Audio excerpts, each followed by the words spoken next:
It's endless. It never stops. I don't know why, but lately, every time I start to stream, I have scammers on kick. It's awful. So annoying. Ah, surely you wouldn't mind adding me to Discord and paying me some money so you can get views. Nobody wants that. It's awful. Also, hello, Ryza. You're really early today. Let's blast some music. How about more relaxing JRPG music to chill or sleep too? Well, we cannot sleep too much today. Okay, we start strong with Breath of Fire 3. That's pretty good. Let's hope the mixing is okay. Doesn't happen all the time, but it should be the case. It's getting hot. I don't think it's hot enough to need the fan, but maybe I will need to bring in the fan. So, this is gonna be all over the place today, because, you know, it's the nature of the beast. But I'm mostly gonna be looking at the Magic the Gathering wiki to check the preconstructed decks. I want to go through some of the decks I own, funny enough, some funny stories about those, and just to check out what's new with this. Before starting, I had to admit that I've been checking my old cards. I realized some of them are a little bit more strange than previously known. And I also was checking the local stores. It's awful. It's really awful. Apparently, it didn't even have Magic the Gathering anymore. They just sell Funko Pops. Ah, the Funko Pops, they're so good. Everybody loves the Funko Pops and I don't understand why. They're so ugly. They're so ugly. It's really strange because one of these stores was pretty much the Magic store and I don't think they have any products. So that's quite disappointing to me. I'm not gonna lie. So let's bring up the browser here. I'm gonna start off with my... I can hide this line. I guess I can also hide this. I think we're showing, but still, just to be safe. I guess I can start off with my first deck that I got a long time ago. And I don't think it was actually an official product, because the quality was real low, and there were some interesting tidbits here. But it's really funny, because I think a lot of people started playing, or started getting cards around this time. I think I will see some known decks here, at least that I know, personally. Where's my browser? Oh, there we go. Before browser, that makes sense. There we go. Search scrapping should be more than enough here. Onslaught. Yes, I got my first deck in this deck, in the set. And I don't think the deck I got was bad, but I had a lot of trouble with it because it was in English and I was a little kid. Even though I was good with English back then, it was not good enough. I still had most of the cards. The cardboard is really low quality, and they're a little bit smaller than what they should be, so I'm pretty sure this was not an official product that I got. Which makes sense, because I got it in a local fair, right? I say local, but it was the next town, right? They usually have a bunch of, I guess I would call them bootlegger stuff nowadays. I do remember one year I got myself a really scuffed, but I really loved it, okay? Magnum toy, it was really cool. I was a little kid, okay? And I had to admit that at least the box, really high quality. I had to admit, really high quality. It's probably one that's being considered the best. I'm looking at it on the side, please understand. And it has a little bit of a strange text, because when you look at the back, it usually says The typical stuff, right? This is just the 60 card deck just ready to be played. It didn't say that. It said 65 card deck, and I know that's wrong. That's funny to me. Let's go to theme decks. I would also like to go further back. Older decks. Theme decks. They have bait and switch. I'm gonna go directly to Devastation deck. That's the one I have. That's why it's in the thumbnail. A red green, and this is really funny. It's supposed to be Beast Tribal, and yes, it is Beast Tribal, but this deck is just big Cruel archetype. Even before Cruel was a thing, which is really funny to me. Stomp your opponent to submission with huge creatures. Sounds like your idea of a good time. Welcome to the beefy world of the Devastation deck. And this thing has marked how I play the game to this day. All the ingredients you need are right here. Big creatures, bigger creatures, and ways to get enough land to play them. Maybe not so much this, sadly. That's on me. That's my failure as a player. Turn some damage spells to limit your opponent's blockers, and you get the recipe for a good whomping. Obvious are obviously the main focus of the deck. You'll find most of them too expensive to play without the helping hand. One of the most important cards in the deck is Explosive Vegetation. Using it to fetch 2 basic lands from your deck and put them into play increases your mana resources dramatically. Dude, it's actually really useful. Kind of expensive, I think it's 4 mana, but just 2 free lands. So it's not that bad. Situational, I suppose.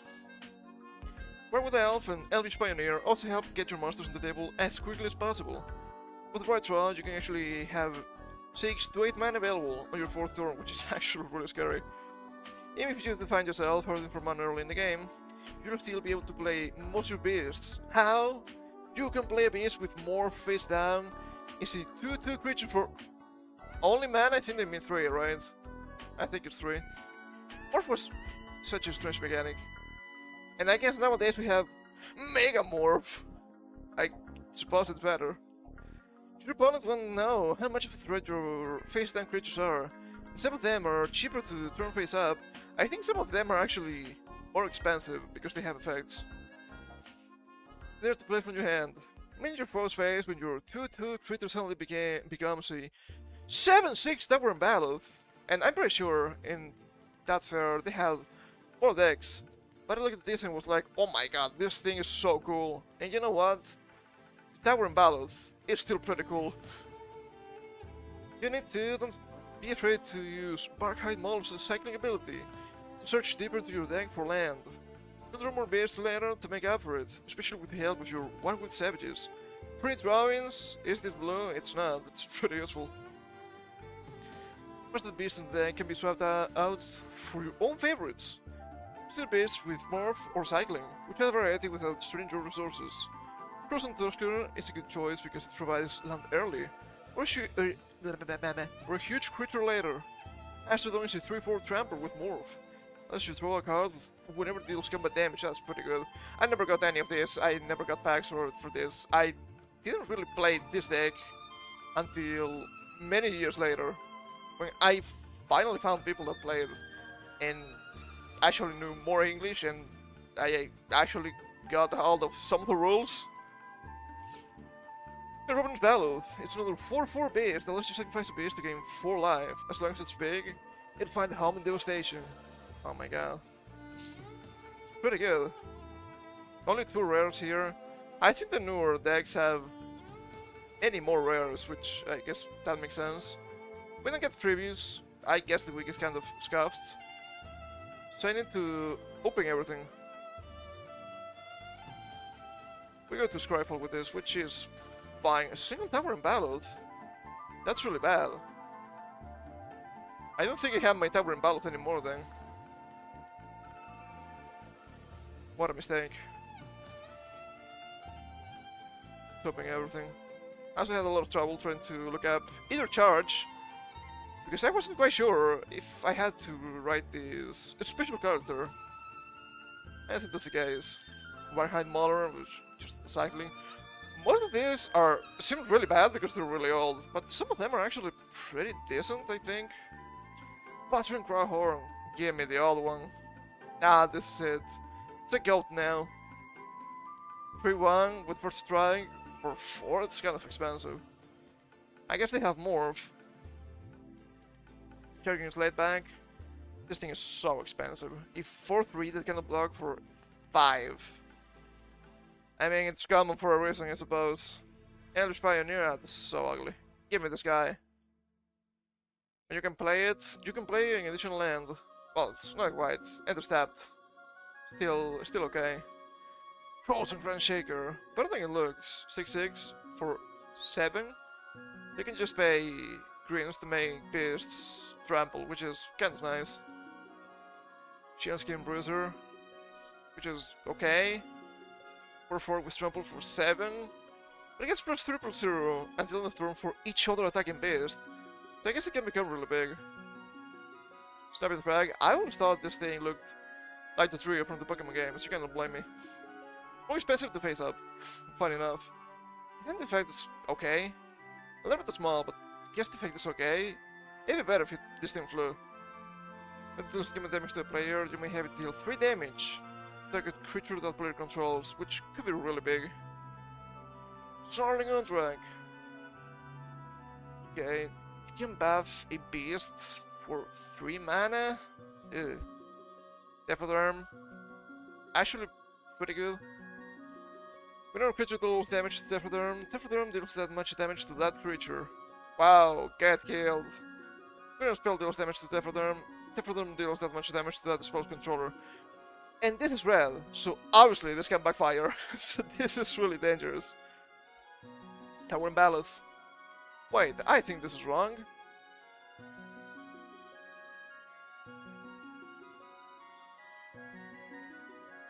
What? I think this is wrong. Or was my card wrong? Maybe my card was wrong after all. Or maybe just wrong. I swear, this thing has trample. But I guess it doesn't. So I guess I was wrong. Well, it's fine. It is still cool, okay? Iron Suckle. I don't think this Suckles, okay? Venom Spout Brachus, which is not that bad. Even though it's a 5-5 for 7. They can deal 5 damage to target attacking or blocking with flying, which is a lot of damage. It's not bad. Yeah, they have never been reprinted, sad. Or with Elf. I don't know. I'd rather have Lun or Elves. A little bit faster, you know. Or with Savage, to get additional cards when you play base, pretty good. Chain of Plasma, something I never liked, but I guess it can work, because you're supposed to be really big, but this can backfire. It's red, it can always backfire. 3 damage to target creature or player. To the player, that creature's controller may discard a card, and they do, they make up with the spell and choose a target. Chained. Naturalize. Classic spell. Can we get the odd printing? I guess not. So many printings. Naturalize. The guy with the sword. I remember this guy. Prima Boost. Which I think you're supposed to cycle to get an additional card. And just get +1/+1. I guess you could get the +4/+4. It's only, quote-unquote, 3 mana. And Sword Blast. Pretty much the same, but damaging. Are you really gonna play... Are you really gonna pay 4 for 3 damage to any target? Maybe, yeah. You can afford it. Erotic Explosion. I think this was pretty okay. Just target creature or player. Draw cards from top of your library and you reveal an online card. Erotic Explosion deals damage equal to that card's converted mana cost to the creature or player. Put the reveal cards on the bottom of your library in any order. For expensive cards, this could work. This could be like 7 or even 8 damage. Was a vegetation. This is the same. Yeah, always had the same art. That's funny. So that's 3. 2 basic lands for free. Another hoops. It's not bad, but it's red. It can and it will backfire. Its damage to each creature without flying and each player, where X is the number of beasts in play. Which can be really bad, because it's going to hit your beasts. So if you have too many beasts, you might die. Other charge, really expensive, but I think this is pretty good. Whenever a beast comes into play under your control, you may have it deal 4 damage to target opponent. Or Planeswalker, I suppose. Expensive, it's 5.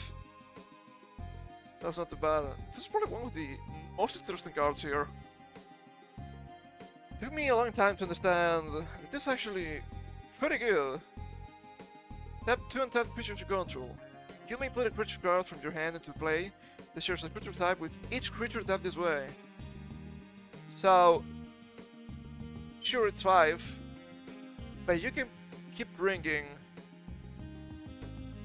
big cards kinda for free.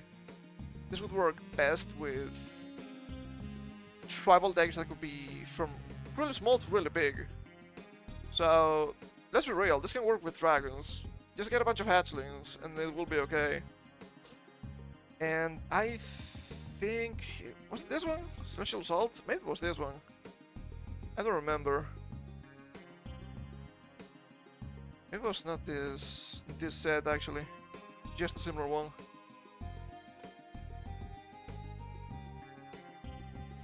Oh. It sounds a little bit like a porn game, but it's Megami Tensei guiding. Funny enough. Funny how that works. Yeah, the Social Assault, I'm pretty sure I've seen many cards from this. And I don't know why, but the people I know mostly have from this, not this set, but I guess this block? Bunch of white decks. Why? I was the weird one having green and red.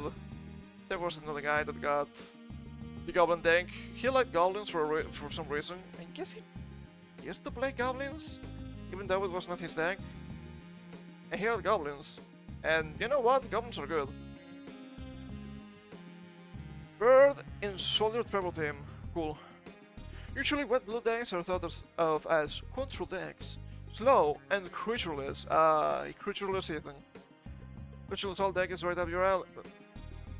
And not the beat down lower style choice. If you like to pound your opponents with hordes of soldiers, this Celestial Assault deck is right up your alley. You need some of the cooler abilities from white and blue flying and combat tricks to take over the battlefield. Flying creatures are hard to block, and your Ghost Cloak creatures let you back out of combat if it doesn't go your way. So you should be able to constantly attack with an indomitable army. Just to make sure things go your way, Celestial Assault is filled with the spells to protect your Marauders. Oh, Marauders. Then you get cool lexicon playing Magic, at least back in the day. Your suppressors like Metal and Mage's Guile make your opponent stack this backfire, and white cards like In Spirit, Piety Charm, and a Chroma's Blessing. Each be used to either rev up your offense or bolster your defense. The beauty of Ghost Cloak creatures is that sending them to battle is a can't miss proposition. Back then, I guess, nowadays you have many abilities that can screw them, I suppose. They give you, not the defender, the final say, so you can attack first and make decisions later. Is this red? If a Ghost Cloak creature is unblocked or stopped by a smaller creature, great. If a bigger blocker steps up, pump up your creature, if you have the right spell, or just untap and retreat. I don't think that's how it works. I will need to see the effects. Make your opponent call your bluff all day. Well, that's white blue for you. To make sure you don't run out of gas, use Airborne Aid and Seaside Haven to draw extra cards. Throw Cavalier and Screaming Seahawk let you seek out their twins when you play them. If they're especially good, you expect a Mass Elimination spell. Are we sure? Maybe my concept of Mass Elimination spell is a little bit different. Something like Damnation or... what's the name again? God's Wrath? That thing. It's really bad. Play one while holding the one you search for in your hand, and you'll bounce back faster to the board as white cling. Oh, they go to the hand. That makes sense then. Yeah. There are quite a few unlocked cards that will be excellent additions to this deck. Even Brigadier is a natural fit since it gives bonuses to all your birds and soldiers. I've seen this guy, right? Yeah. Buffs birds, buffs soldiers, it only makes sense. A little bit expensive, all cards. It's not defense, gives bonus to that. Comes with a large flying bodied boot. Mobilization lets you turn out soldier tokens, and allows most of your creatures to attack without dabbing. With special assault, you have nothing to fear in combat, so go pick some fights. Maybe it was not this one. Oh, that's pretty good. Let's have vigilance, and you can pay to get tokens in. That's pretty good. Even to this day. Let's see. Maybe it was not this one.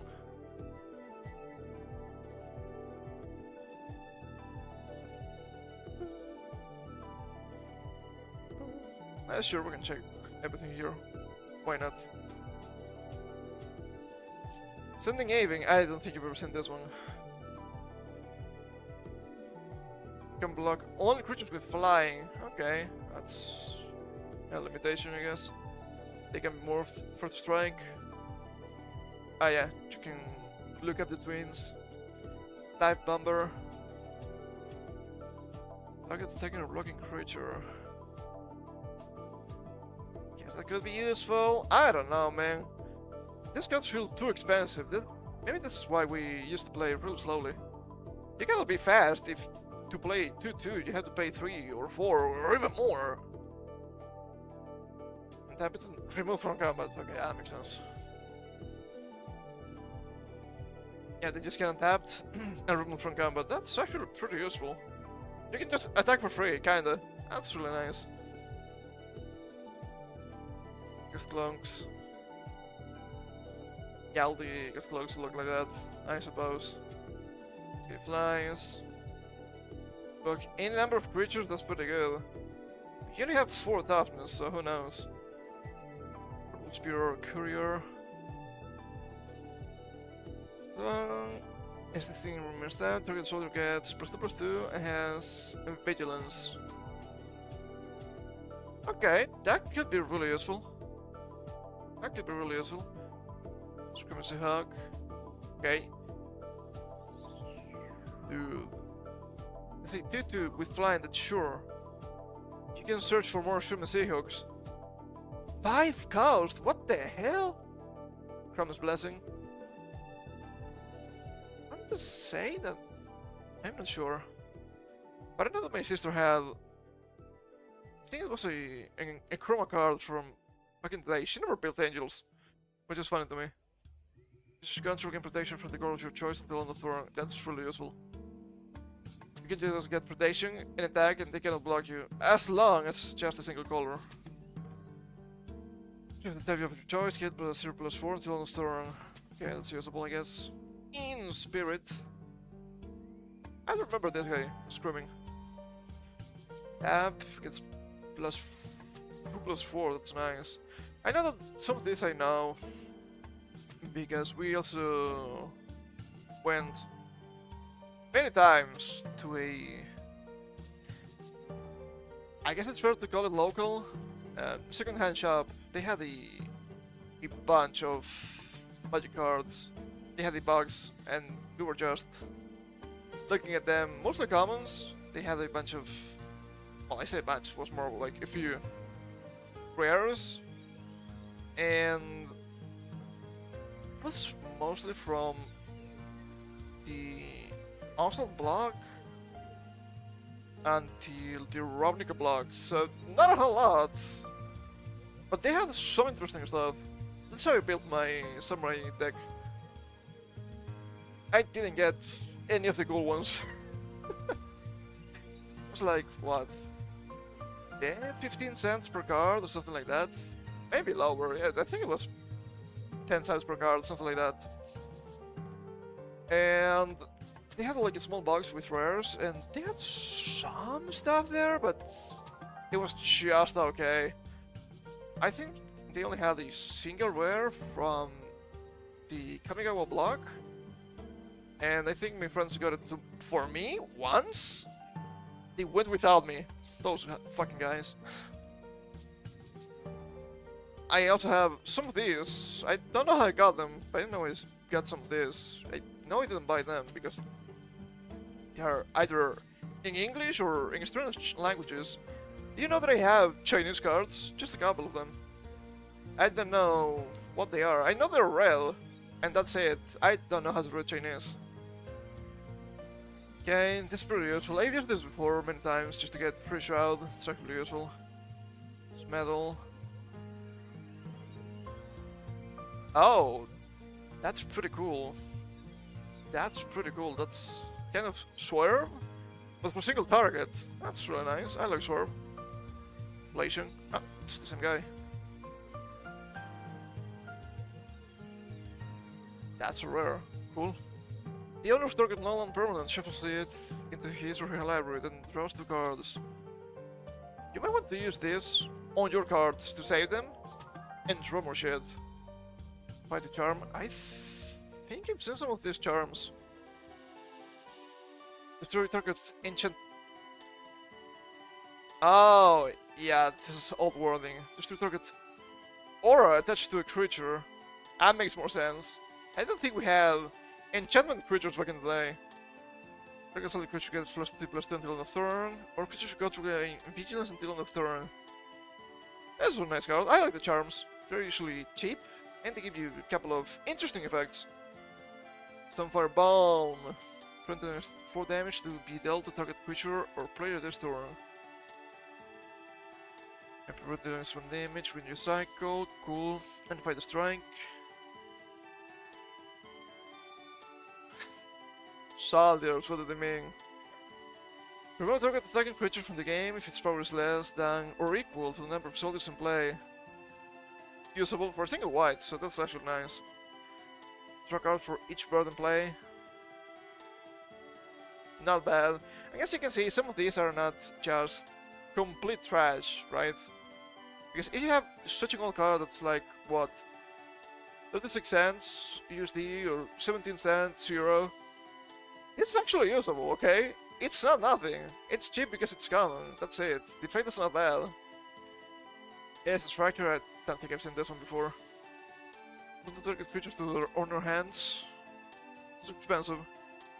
This can set up an attack. Scorching Orb. Sacrifice permanent, return target permanent to its owner's hand.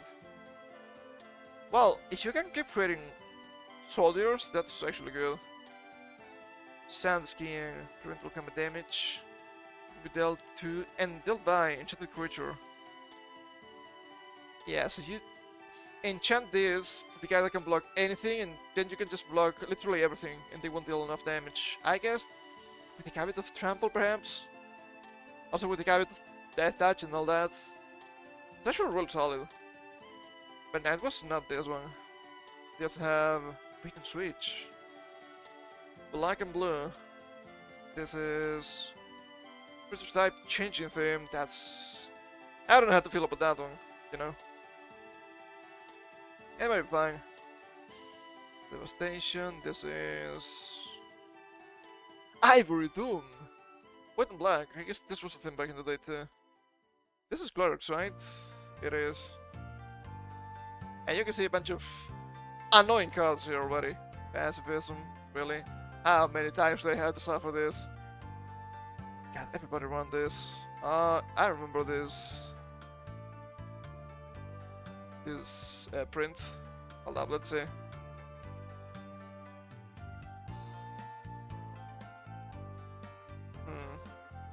Yeah, many printers of this. Also, this one. I guess that's the most common printing. I mean, the art at least.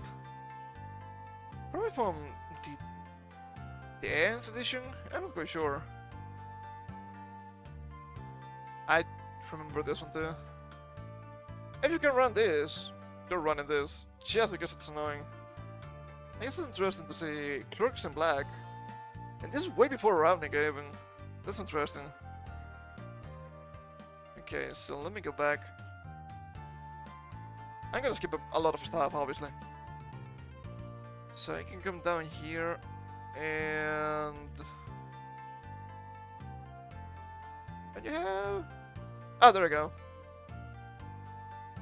Sets. Classic.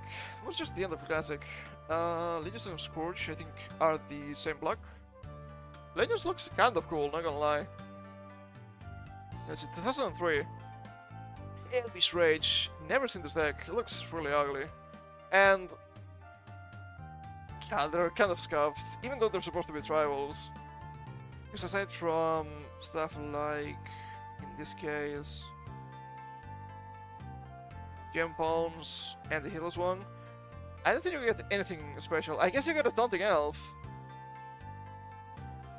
You know what? Maybe my brother-in-law actually had this, or some of these cards. Well-Wisher, that's a classic too. Because I know my sister wanted to build elves when she actually started playing. That was like the second time I actually played the game for a long time. Around Scars of Marauding and all that. And she had a bunch of scaff cards from him. Instead of them were good, I think Taunting Elf is fantastic. Okay, kill this one, cool. First Roar. You have to untap the elves you control, add 1 mana of any color to your mana pool. It's kind of scuffed, I'm not gonna lie. Yes, I'd rather play this as a morph. Lane Shaman. Wizard. Elf Wizard Shaman. How many glasses do you need? Type, reveal the top card of your library. The card is a creature card of the chosen type to your hand, otherwise to your graveyard. Find Elf. Wow, look at this guy. A 1/1 for 1 with trample. That's so good. Elven Riders. Guess the same thing. Okay. Can be blocked set by wolves and slash or creatures with flying.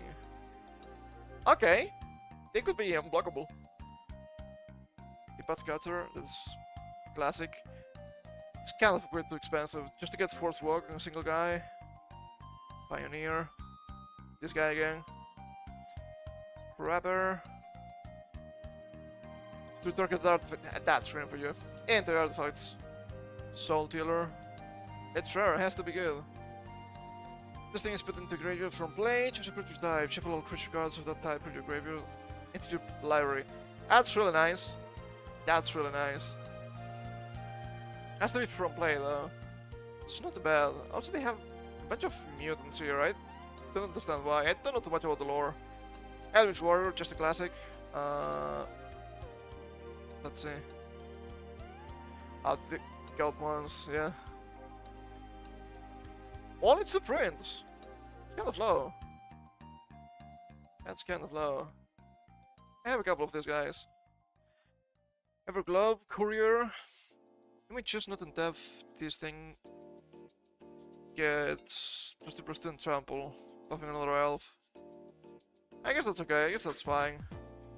Veteran of the Wild, seen this guy before. Things turn faced up. Target creature gets +3/+3 and the Lune of Thorn. That could be useful. Becomes weaker though. Snowwood Invoker. I've seen this guy, I'm not impressed. +5/+5, yeah, that's nice. What do you mean I have to pay 8 for this? Obviously. Couldn't dual decks. I think it's good. What?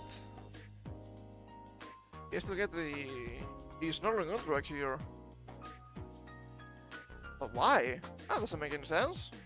You get more beasts? I don't think so. Watch Elf. Oh, that's actually really nice. Target creature gets +6/+X until end of turn, where X is the number of elves on the battlefield. Could be in win condition. Ah, yeah. I have this guy. Dual decks, they're pretty good. Primal Force Mage, another rare. Oh, that's actually not too bad either. When Primal Force Mage is turn face up, creatures of the type of your choice get +2/+2 and trample until end of turn.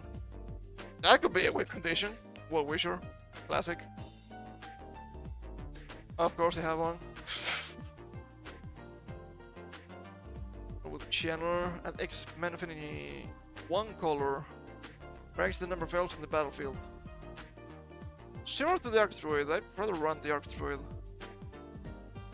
But I guess this guy is usable. Purple Elf. Hive Master.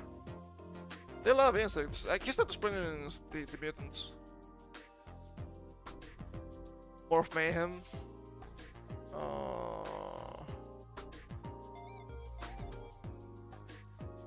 Where's the armor? Was it this one? It was 5.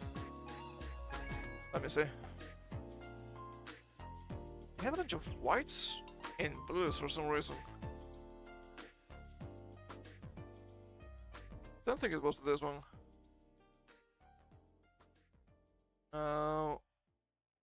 I've seen this before. I've seen this before. I have seen this before.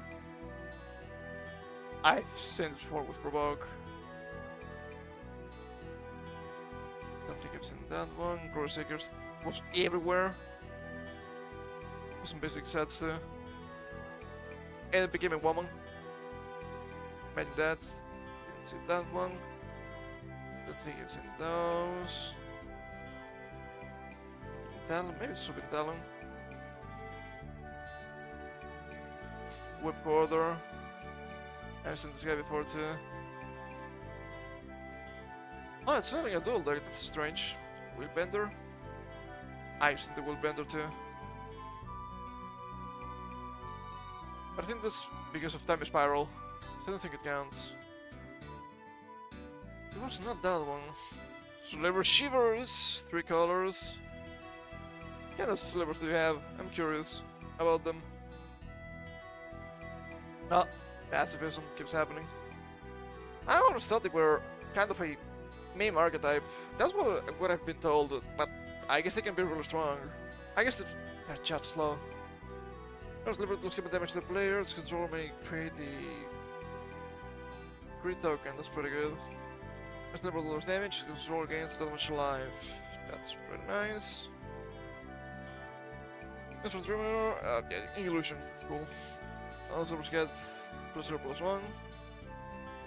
Quicksilver. Not to be mistaken with Quicksilver.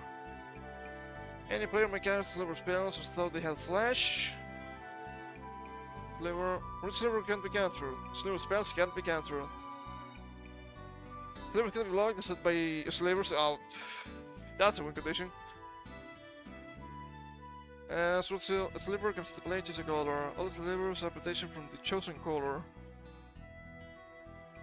If you play 4 of these, I suppose you can get protection from 4 different colors, right? That seems good. That seems good. Zombies Unleashed. Zombies, I probably have most of these cards, funny enough. But I got them second hand. It was just the meme deck to have just unblockable zombies fucking people up and everybody was alive. Masterman 3, Wind turns up, that's fine. Oh, Nitra, I know I have this guy. Forest Harvester. Sacrifice a creature, search your library for a zombie card and the swamp card, reveal them into the hand. Okay, that's not bad. And you can get free tokens with the no cards. Yeah, it's pretty useful. Sacrifice a zombie, it's a token non-zombie creature. It can be regenerated and played as sorcery. That's interesting. Creeping Dead can block.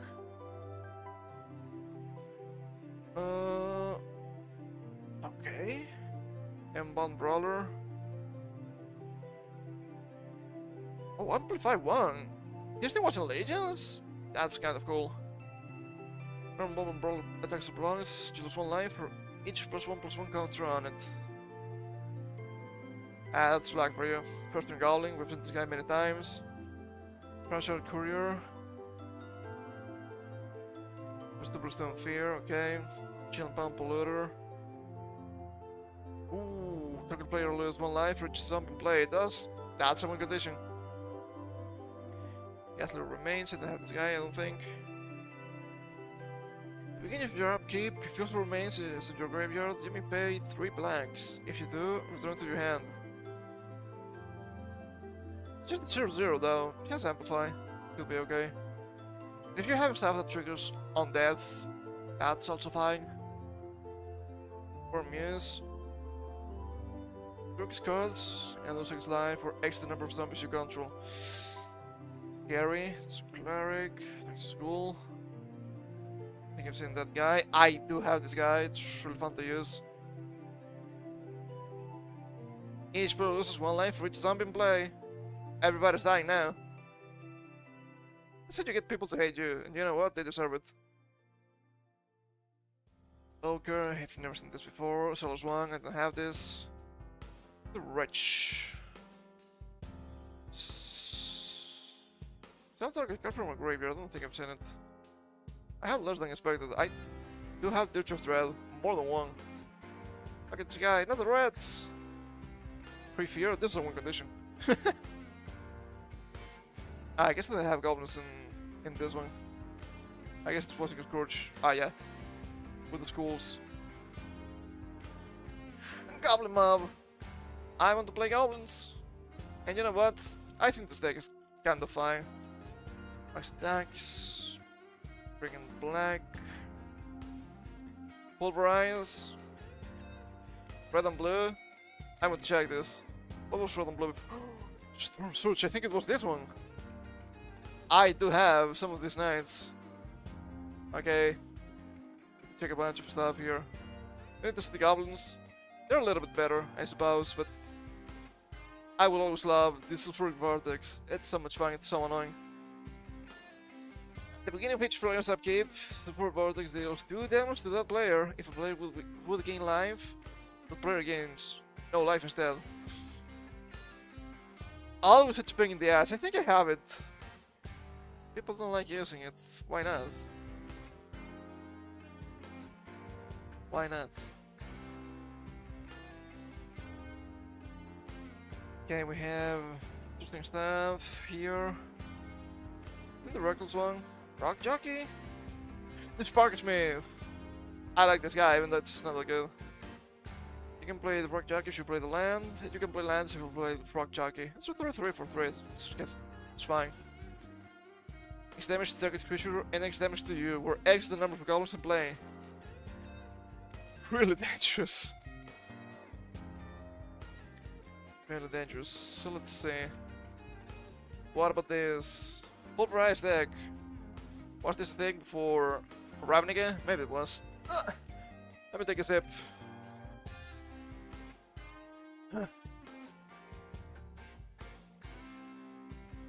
Shit's getting hot. Not the water, still chilly. Pulverized is a blue red theme deck with a converted mana cost matters, tribal theme. I don't think that's a tribal theme. That's not tribal, that's just a theme, isn't it? Am I wrong? I could be wrong.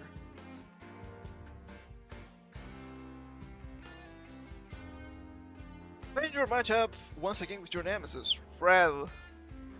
When Fred beats you, which seems to be just over half of the time, he explodes for hours afterward. This time, you're hoping to wipe the ring off his face, but it's not looking good. He has 3 6/6 beasts in play. He's been applying the beats to your face for a couple of turns now. He'll leave any creature's back block, but he doesn't care. He has 2 alive, and you're toasted after 1 more attack. What could you possibly do in 1 turn? All you have in play are 8 mountains and a Goblin Machinist. I'd start with goblins.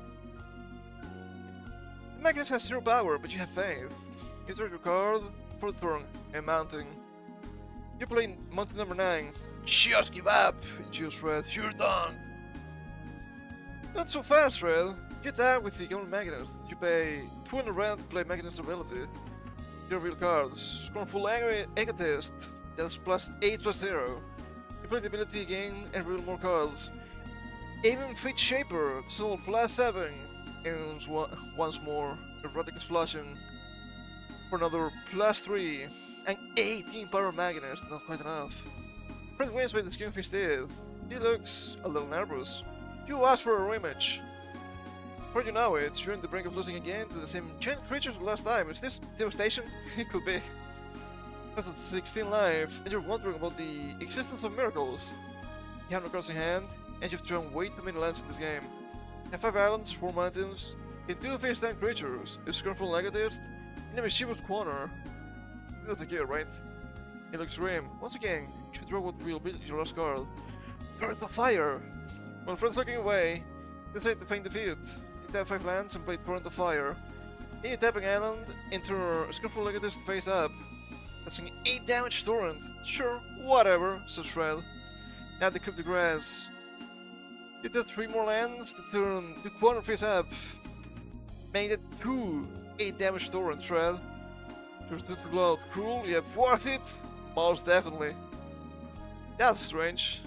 Let's take a look at the cards. I understand nothing of the deck. I guess coast's good? Question mark? Let's say Fate Shaper. And the battlefield, look at the top 4 cards of your library and put them back in any order. That's a good setup for this. And you can pay 5 to play that again. So expensive, but sure. But still Howler. You buff beasts. Okay, sure, I don't understand why this thing is here, but sure. Chartooth Cougar. You can get buffed. I think I have this guy. And I might have this in Chinese. I don't know why. Nothing Raptor, kind of block. Oh. Hold up, this is different. Beasts can't block. That's different. Oh, Mechanist. Yeah, like Procedure from the... Just the revealed. That could be really useful. Master of Hashtag. We got this recommended before on the Devastation deck, I think. First Dragon Haste, that's nice. She was corner. Oh, you can turn face down again. Copy target instant or sorcery spell. You may choose new targets for that copy. That's pretty good. Wait, when you copy the spell was it? It was Turn to Fire. Turn to Fire. Oh, permanents you control. Yeah, that would be the exact same. Yeah. I thought this thing revealed the stuff. You have to reveal, yes. You need to reveal again, I'm pretty sure. Ah, this is nasty. Pretty nasty. Quite usable. 254 for the list, that's nice. Copying shit, always good. Your spells... oh, you can just have to have stuff be cheaper, that's cool. Oh, okay, that's interesting. Sure, you're supposed to play this as Morph. Then turn it up to show the 8 mana cost. Once it was human, now even far more. What the fuck is this? Hold up. Oh, Jesus Christ, what the hell do you want from me now?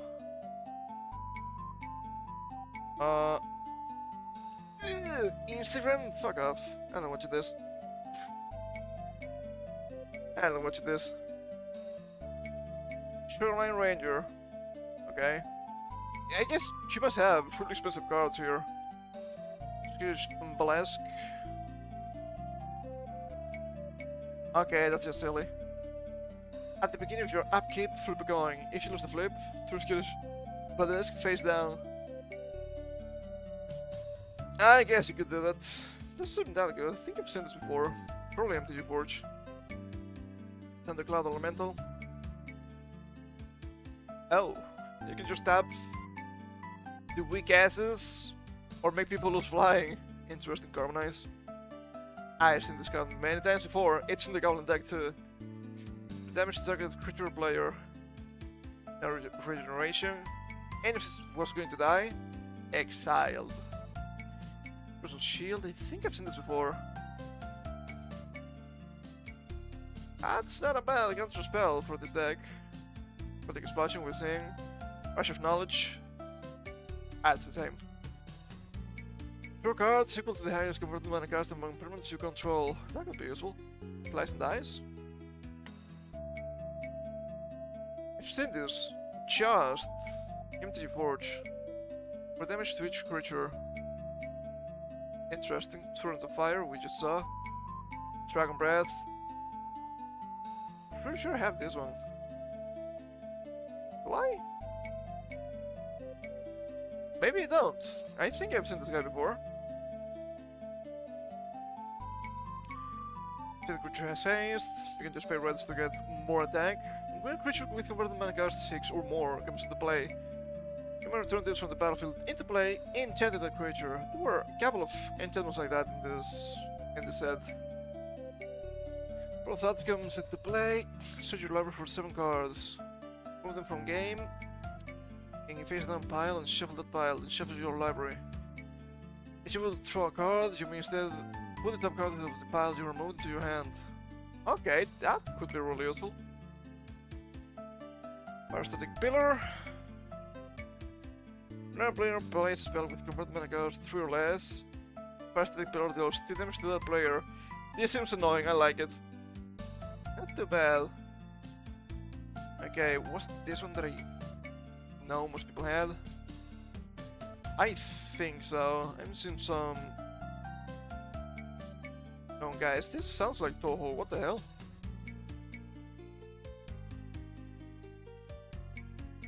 Let's see. 8 of Sentinels.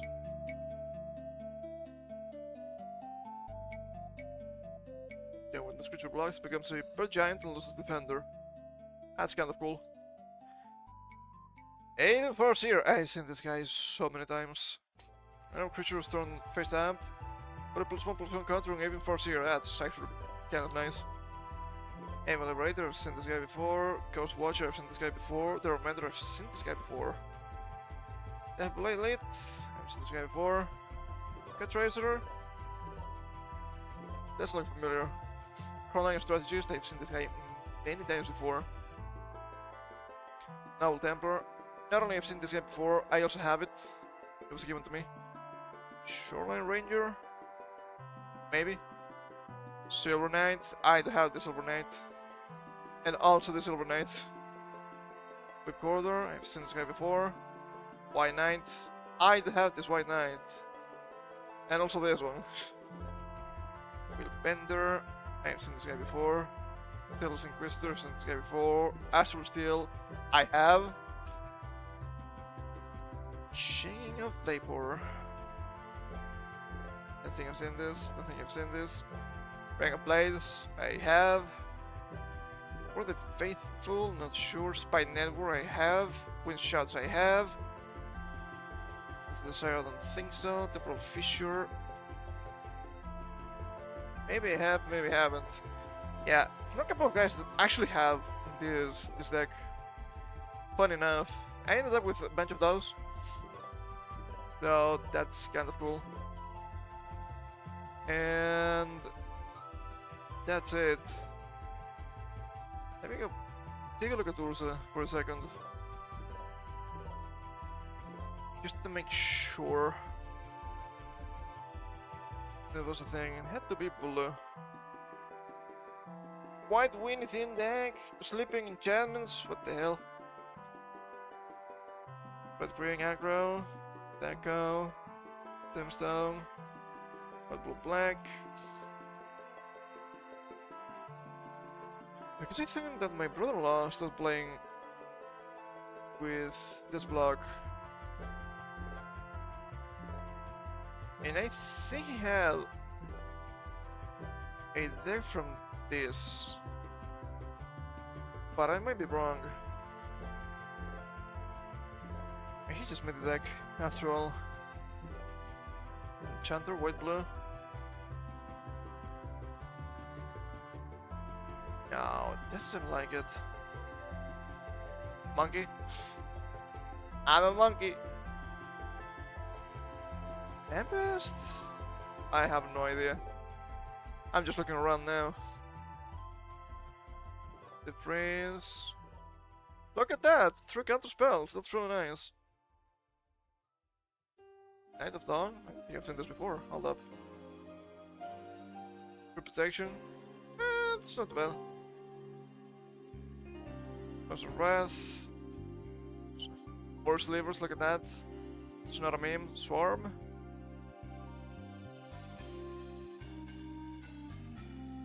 Maybe he made the deck himself. That would make sense too. Crash.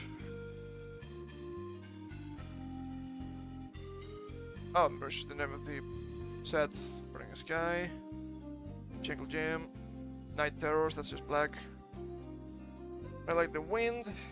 I know it was just blue. Eh? Not a big deal.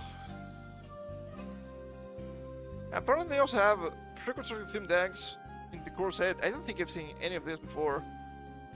So we can go back in time a little bit. Okay, Infestation. Bomber. Where's the Bomber? I don't think it was Bomber.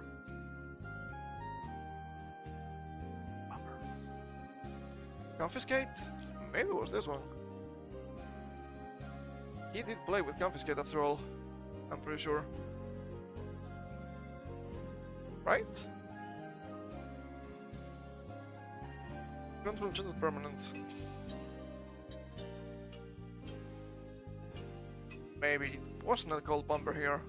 I don't think. Also 7th edition. 2001? Maybe that's correct. I have no idea. Armada. These are just single color, which is fine. The station. More goblins. It's always goblins. And this is monkeys? I guess just big creatures. Blacks with armor, this is so good. Still useful in my opinion. 8th edition. Expulsion. Speed of Scourge, heavy hitters. Ah, that seems good. Ah, shit, I hate when this happens. Rats. I remember rats being all the rage back then too. Heavy hitters. Yeah, let's go with this one first. Huh. I'm starting to see a bunch of repeats here. What's going on? Yes, there are smaller decks. Fortigard's Pioneer, we've seen this guy. Finhorn Elder. That's probably okay. On to the Wampus. Swampus.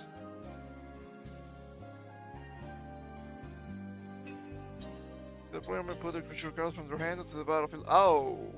Yeah, I've seen effects like this before. It can be really bad. Lenore Behemoth. Tapping and tap creature control. This thing gets +1/+1 till end of turn. Hidden Trample, Lone Wolf. Have you seen this before? I think I have. Maybe I haven't. It's wolves, they look the same. You may have Lone Wolf deals combat damage to the dependent player as though it weren't blocked. If you're getting damaged instead. You can buff. That's kind of useful, I guess. Triple Force.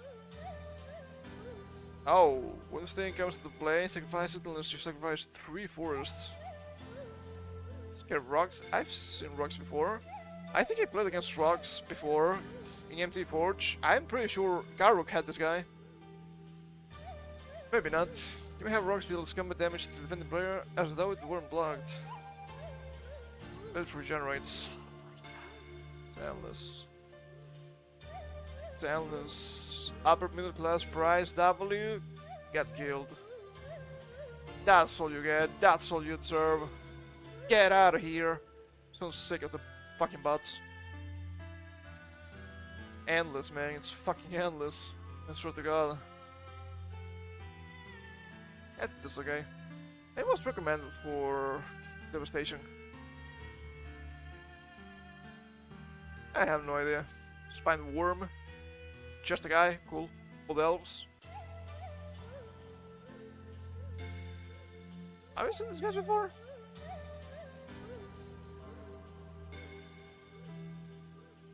I think I have.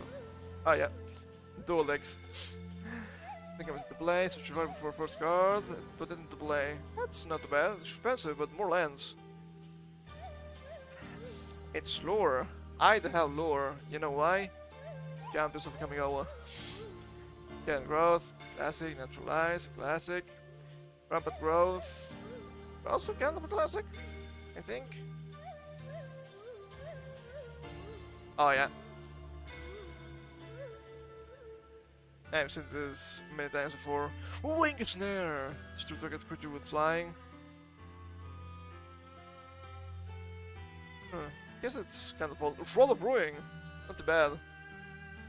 4 hours of work, on school pray, take you to ChatGPT, and pray, you to chill a little. Cooking your brain? Kind of normal. Also cooking ChatGPT? Might be easier than it looks like. But I hope it was a good 4 hours of work on school pray at least. This can be really draining. Pay 3, tab, and 1 point of damage to target? That's kind of fast. So old. What else? Oh! I've seen these cards before. Maybe somebody had this one too. I do remember this Chinese looking guy. Let's see. Some Griffins. This looks familiar to me. What can you say? I'll recap. 57 open tabs may have input into ChatGPT. Well, if it's a local instance, it probably does. Feeling page. Hold up. I think I've seen this before. Maybe I have. Buff. Okay. Angel of Mercy. I think I've seen this before at least. I think I'm to play, you gain 3 life. That makes sense. Crossbow infantry. Well, it's not fair, I've seen this guy in Empty Forge many times. Diving Griffin. Vigilance. Flying Vigilance to 2 for 3, that's actually okay. This is Marshall. I've seen this before. But that's right after all. Staunch Defenders. Maybe I haven't. Sentinel Hawk. I guess I was just wrong. I guess I only knew the other guy. The Venerable Monk. This creature enters, you gain 2 life. And so it's not always the same guy, but mostly always the same guy. I guess I have the 9th edition version. Pacifism again. First Anthem. Oh, that's actually pretty good. Creatures guns for the last 1+1. That's always good.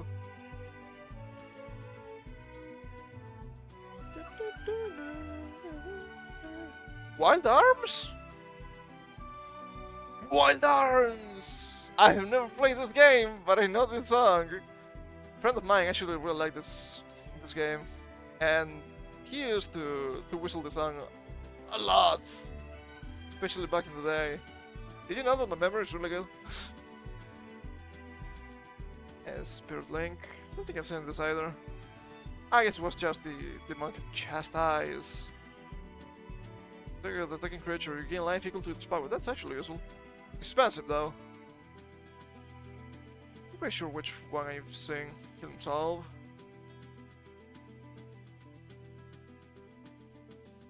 That's not the card I was thinking. And I recap. Sure. Sky Slam. And you have an eel. No idea. Speed of Scorch. The Goblin King. Raging Goblin, of course. Volcanic Hammer, of course. Further Cannon. What is this? Ah, this is just silly. Pay 4, tab, sacrifice a creature. Further Cannon deals 4 damage to target creature. I mean, it's goblins. I think it can be justified. It's not terrible. Cruel Tactics. Lightning Blast. Hold up. Some of the designs are really busy. The damage to target creature or player. When a spell or ability opponent control, because you to discard this. Blue Tactics deals 4 damage to target creature or player instead. Oh! Oh, look at that! That's a fun effect. Lightning Blast. Ah, I've seen this before. I'm pretty sure I've seen this before. Just 4 damage to target. Interesting. You get a Goblin King here, and I don't think you get...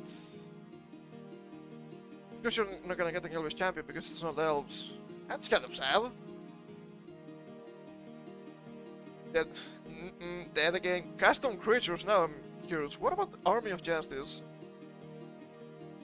Custom creatures. Emperor Crocodile!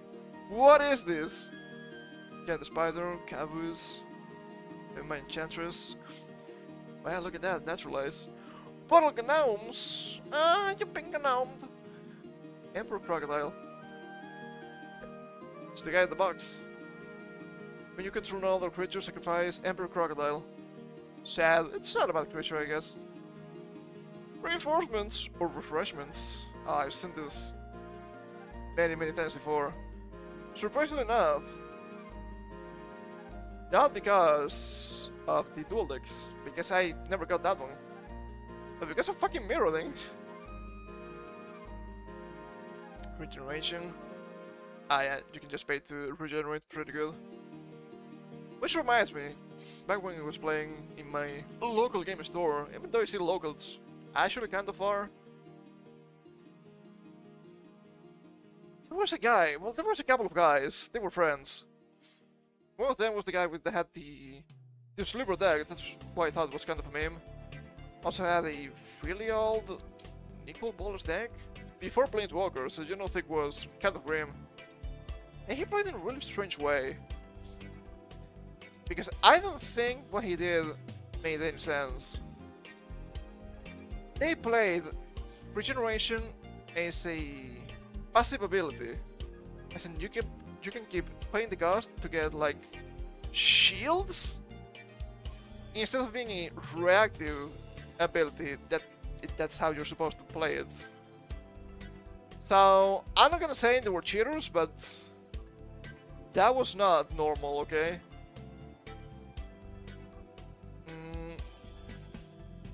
And nothing truly special here. Sad. Let's see more sets. I guess if we had to go to Modern already. Aerodane, Darksteel. I've never seen the preconstructed from this block. I'm actually kind of curious. Bait and Bludgeon. Blue and Black. Gnomes, Frogmite, Mirrors, and feels kind of defensive. Spell Bombs. Skill of Chisgoria? I'm not quite sure. Do you have it in Japanese? Chisgoria. Okay. It's Chisgoria. I understand now. Okay, you can just buff a little bit. That's fine, I suppose. All the cool artifacts gonna be rule scuffed. Podcast.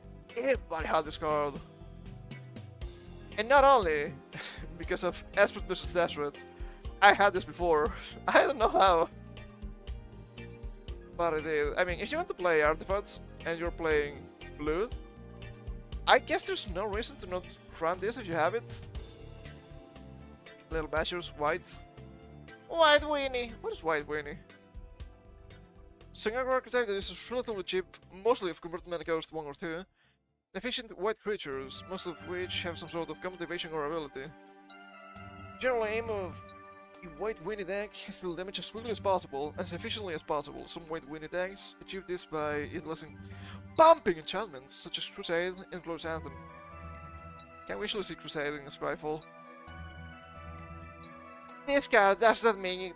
Magic community standards, it may perpetuate racism, contain harmful stereotypes, or depict a sensitive real-world event.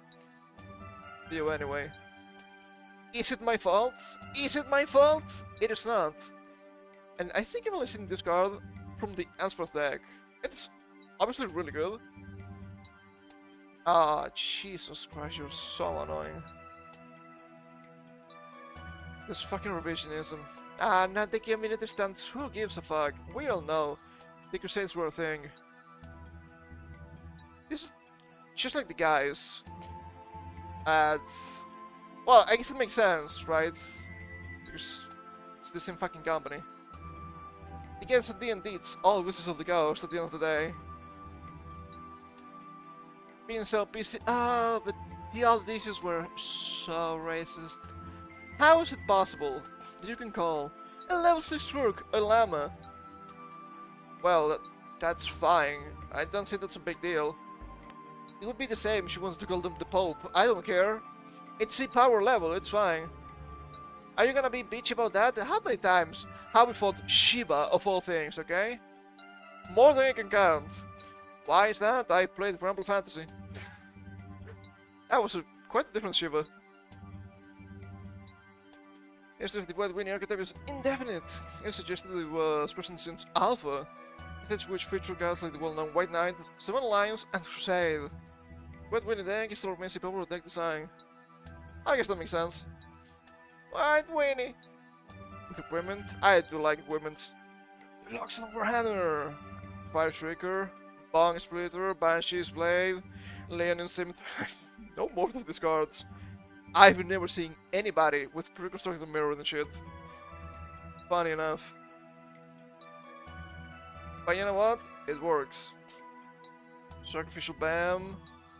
Artifact Sacrificing Theme. Yeah, that's Red and Black, I suppose. Alright, Spellbomb. I know I have this one, I think. Can be 2 damage to any target, or you can throw a card. Nah, maybe I don't have this one. Sad, but true. Wicked Big. Aggro Fighting Strategy. Anti-artifact theme. That's ring.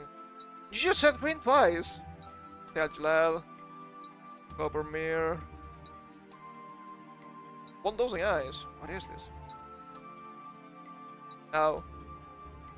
A big beast or a bunch of insects? Flaming Hive and Play Slugworm. Let's see the rares. None of this thing deals common damage to the player, but then many 1-1 brings the creature tokens to the battlefield. That's always useful. 3 tokens! I love infinite stacking. Little Slugworm. Hexproof. That's nice. It's an 8-8 with Hexproof for 7. I guess that's okay. What about Dark Steel? That's just red. The Fireball. Fireball!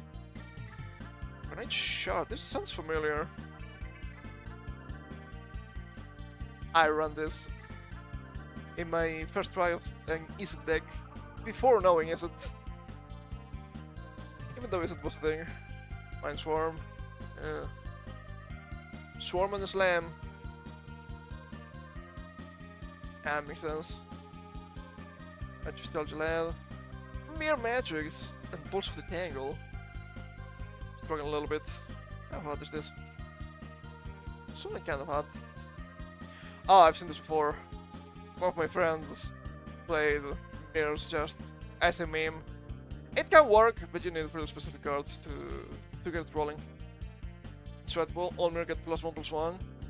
And you can get mirror tokens for 5. Not for free. Pulse of the Tangle. 3 Crimpus creature token. The defense opponent controls more creatures than you. Restore Pulse of the Tangle, Storm Sand. Pretty useful. Transference. That's blue. With the Arcbound. Yeah, that's pretty much the Desert deck, but scuffed, I bet. What about 5th Dawn?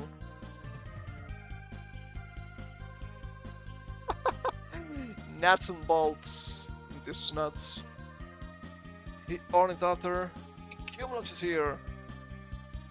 I guess this would get a lot of cards from this block. It makes sense. Arc Windwalker in a salvaging station. Let's see the rares at least. Attach target equipment you control to target creature you control. Well, well, well. I guess the Steel Paladin is still better. This is not bad. Because the thing is, you can play this as an instant salvaging station. Don't target non-creature artifact the card with convert mana cost 1 or less from your graveyard to play. Whenever a creature is put into the graveyard from play, you may tap salvaging a station. Can be useful to bring stuff back. Need to sacrifice. And the spell bomb. Of course, it wasn't the dual deck. Of course, I've seen this before too. Target creature to own his hand or draw a card. Hey, you're poison. Vision Forces. Swamp. Stampede. Rule. Cosmic Larva. Goblin Cannon. Nah, you're fucking with me. I've seen this guy. I've seen this guy in MTG Forge. Yeah, I don't think I like it. Sure, it's a 7-6 for 3, but at the beginning of your upkeep, sacrifice this unless you sacrifice 2 lands, that's too much. The Goblin Cannon. Oh, this is actually quite disappointing. You had to pay 2 and sacrifice this to deal 1 point of damage to any target. That's kind of ass. There you land. Sunburst. Oh god, it's 5 colors, not like this. Do I dare take a look? I'm gonna take a look. This would be a disaster.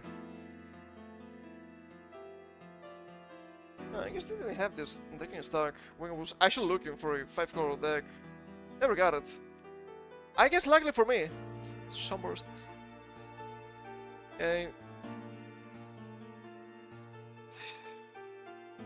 Sure, I guess that's okay. Junior Adapt. As you're going to have, add 1 mana of any color to your mana pool. It's really useful. Not gonna lie, that's gonna be useful.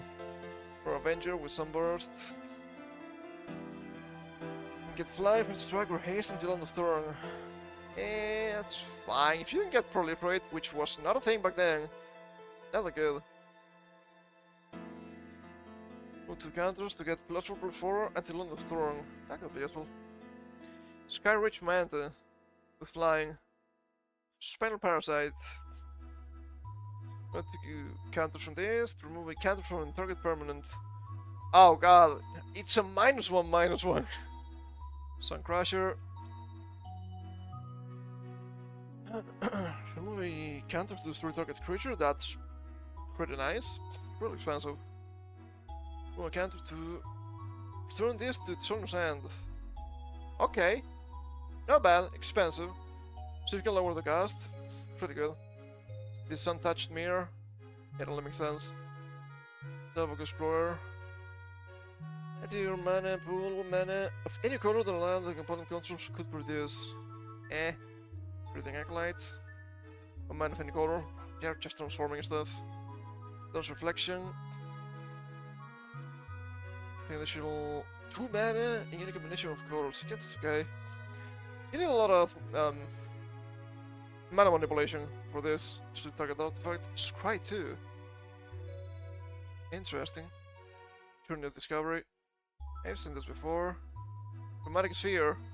I still have and run this sometimes. It's kind of okay. You can throw an additional card. That's why I run it. Dark Steel Ingot. We've seen this. Dark Steel Pendant. Guess that's okay. Energy Chamber. That's pretty good. I didn't know it was in 5th Dan. Really nice. Just to give you some help in deck, you need opinion. I'm not that good with decks, but sure. Halo File. Sunburst. Charge counters. That makes sense. And damage to target creature or player equal to the number of charge counters. Yeah, that's okay, I guess. It's really expensive. They're old cards after all. Burst to debuff. You really need to get more counters on your artifacts for this to work properly. Element of any color, that's usable, I guess. Basic lands. Not a big fan of 5 colors. I think it can be really interesting, especially nowadays. Ew. I would have a lot of trouble, that's for sure. Due to coming out, I actually have a couple of preconstructed in this. Black Ring, Can Be Reborn.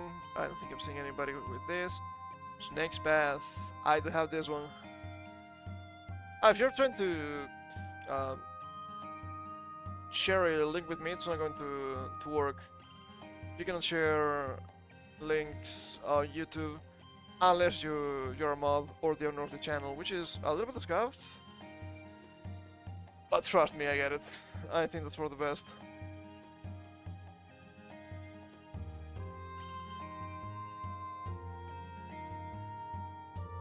And this is gonna be a shit show, like in the other sides, you know. Because next, it's kind of okay. I never played this properly, sadly. And they do have some interesting cards. They have 2 legends here, which are just okay. More toughness. And I guess how much you control have tap add 2 greens to your mana pool can be really massive. All worse you control.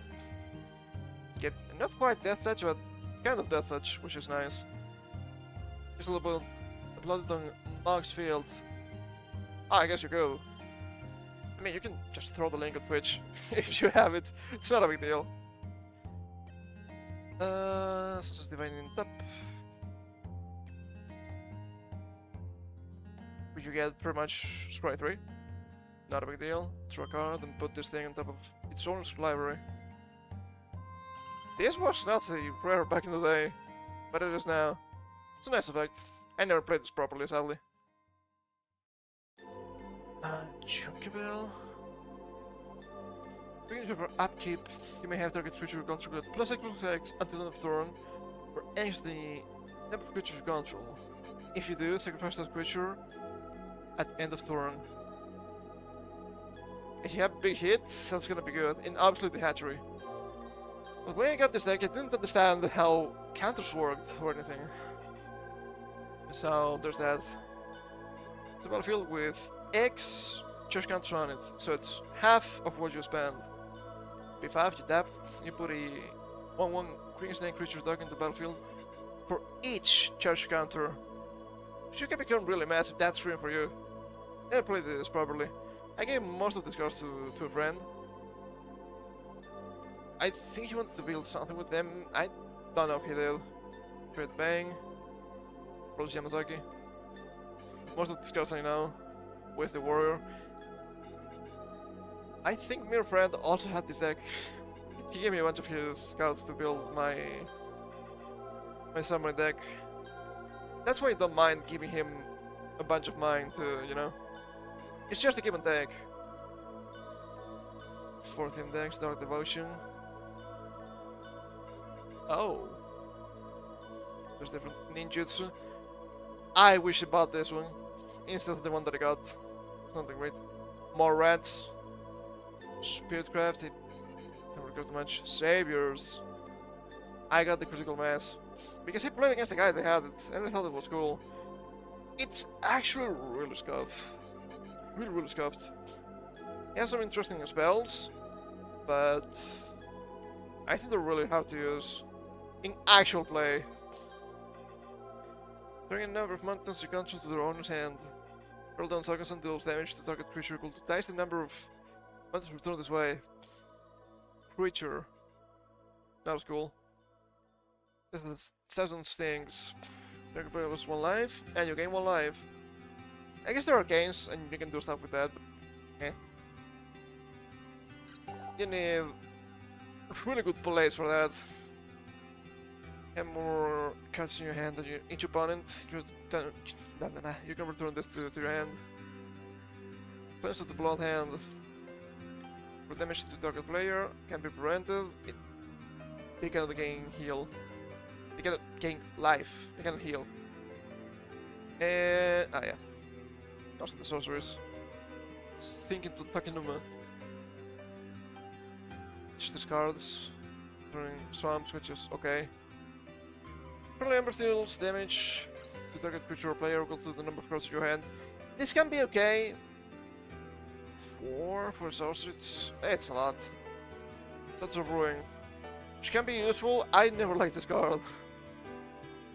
Each player sacrifices a land for each card in your hand. I guess you're supposed to. just produce a bunch of mana, return all of your lands back, playing a spell, and then play this, and fuck the lands of your opponents. I don't know, it's not the kind of thing I want to play. Sword Dummy. Spirit Flames. Truth Seekers. Bunch of white and a bunch of green. That's kind of surprising, I guess it makes sense. There's Ravnica. Let's go to Ravnica. Man. Yeah, Treasure of Burrows. I think Mirror End also had this deck. Why does he have a bunch of white decks? I don't understand. Because let's be real, I don't think I've seen him play white a lot. I don't really know what he played. What did he actually play, actually? Actually, I don't remember. I don't know. Artifacts? No idea. I've seen a bunch of these cards. He had some Forger, that's why I know. Demon Intrigues. Golgar Death Grip. I'm being a big fan of this. Celestia United. I guess I'm kind of curious because I do enjoy this combination. So let's see. The Celestia United deck generates wave upon wave of creatures to throw your opponent and drawing. Watching Saprolings, you lost me. And their mighty fear ends. Token making gods like Fist of Ironwood, Celestia Evgil, and Scatter the Seeds. Can create a frenzy of Saprolings in no time. Taking block ability. It's kind of a Saprolings, I'm not going to like it. What about the land? And what about the rares? You can pay 4 to create Prince Saprolings. Saying of the Wild. Okay. Current toughness equal to the number of creatures you control. That makes sense. Dawnsimir, Wolfblood. I like this guy. But it's not a knight, so... I don't really care. I guess this is good enough. Whoa! This one is so gay. Other green creatures get +1/+1. Other whites get +1/+1. And you can put in a legendary 2/2 green white wolf creature token in Boji into play. It's fine, it's good. It's not gonna be a 2/2, it's gonna be a 4/4, obviously. I guess that card is actually fine. I think it was a Guild Pact. With the Ords of Cruel Wilding. Oh, Barbaric I've seen this guy before. Ooh, that's really good. That's kind of expensive. It's 7, let's see, 6/7 with trample. Whenever that guy deals combat damage to a player, put a +1/+1 counter on each creature you control. Woo, that's big rule. Not bad. Weaver Coil. Okay, so the creature gets +6/+6, and you can pay 3 greens, sacrifice it to create the corresponding token. I guess that's okay. Is it? I actually never played this deck. I just use it to feed my red-blue deck. Funny enough. I think it has really cool ideas, but I don't think the cards you have are good enough. Some of them are real scuffed, sadly.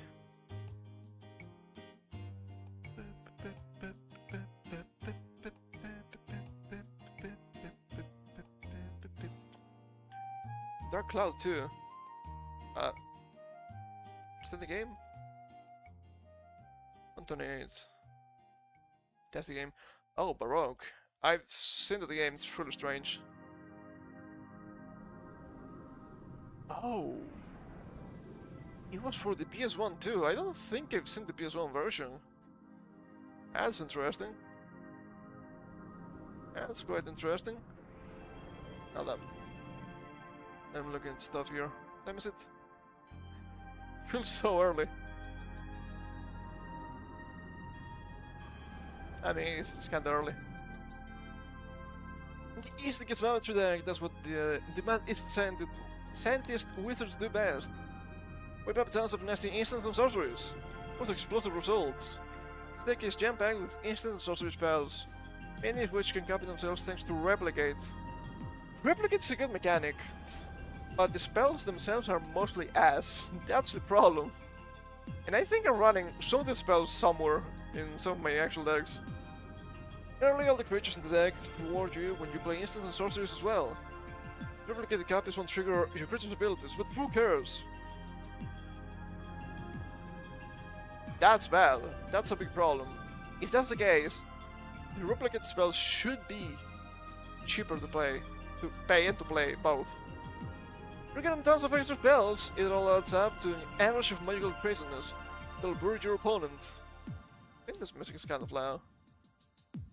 I'll lower it a little bit.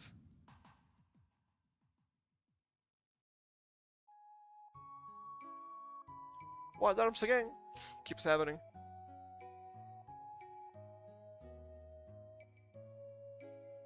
Here in the game, your goal is to just stay alive as you play out your lands. Spells like Electrolyze, Repeal, and Roam Boggle all help keep the board clear of annoying attackers while trying you valuable extra cards. When you can, start deploying your creatures, Geothroat, Tiburon Lumia, and the enchantment Leyline of Lightning, which you can play for free if you got it with your starting hand, which is actually really nice. All you do is to damage each time you play an instant or sorcery. You can sap an enemy creature, great! If instead you have to sap your opponent, great! With Dragonlance, your main road to victory. Depending on how many spells you play, they can bash in for 3, 5, or even 7 damage a turn. Even more, it doesn't have a limit. Once you build up your lands, you can use all that mana to copy your replicate spells a bazillion times. Did he actually write bazillion? I guess I can't believe it. Replicate spells are flexible enough to be good both early in the game and late. Don't hesitate to play Paramatics or Thunder Hands to kill a single enemy creature if you don't have enough mana to replicate them. Iset Chronarch is the deck's secret weapon, unless you pull the exact instance of sorcery you need out of your graveyard. I think it's really expensive, that is the main problem. For extra trickiness, use Peel from Reality or Vacuum Melt to return Iset Chronarch. One of your opponent's creatures to their own hands. Then replay the Chronarch to get that particular spell back.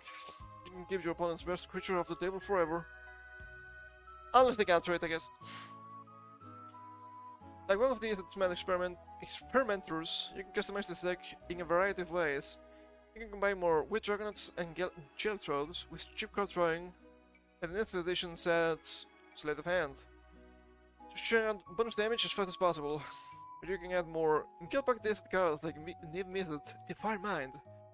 It's a lot like a Geothroat, but that's also legendary flying 4/4 card drawing dragon. And they have some interesting stuff here. But it's old and it's showing its age because everything is so expensive. So I want to check later what they have in Return to Ravnica. Or is it? It's probably way better than this. And it makes sense. So that I've got your library until the next turn you may cast that card at same instant of sorcery. I don't think that's a good effect. I'm gonna be real. You'll throw 1 damage to target creature or player. But when you're playing instant sorcery, you may untap this. So that's actually okay. Chronarch.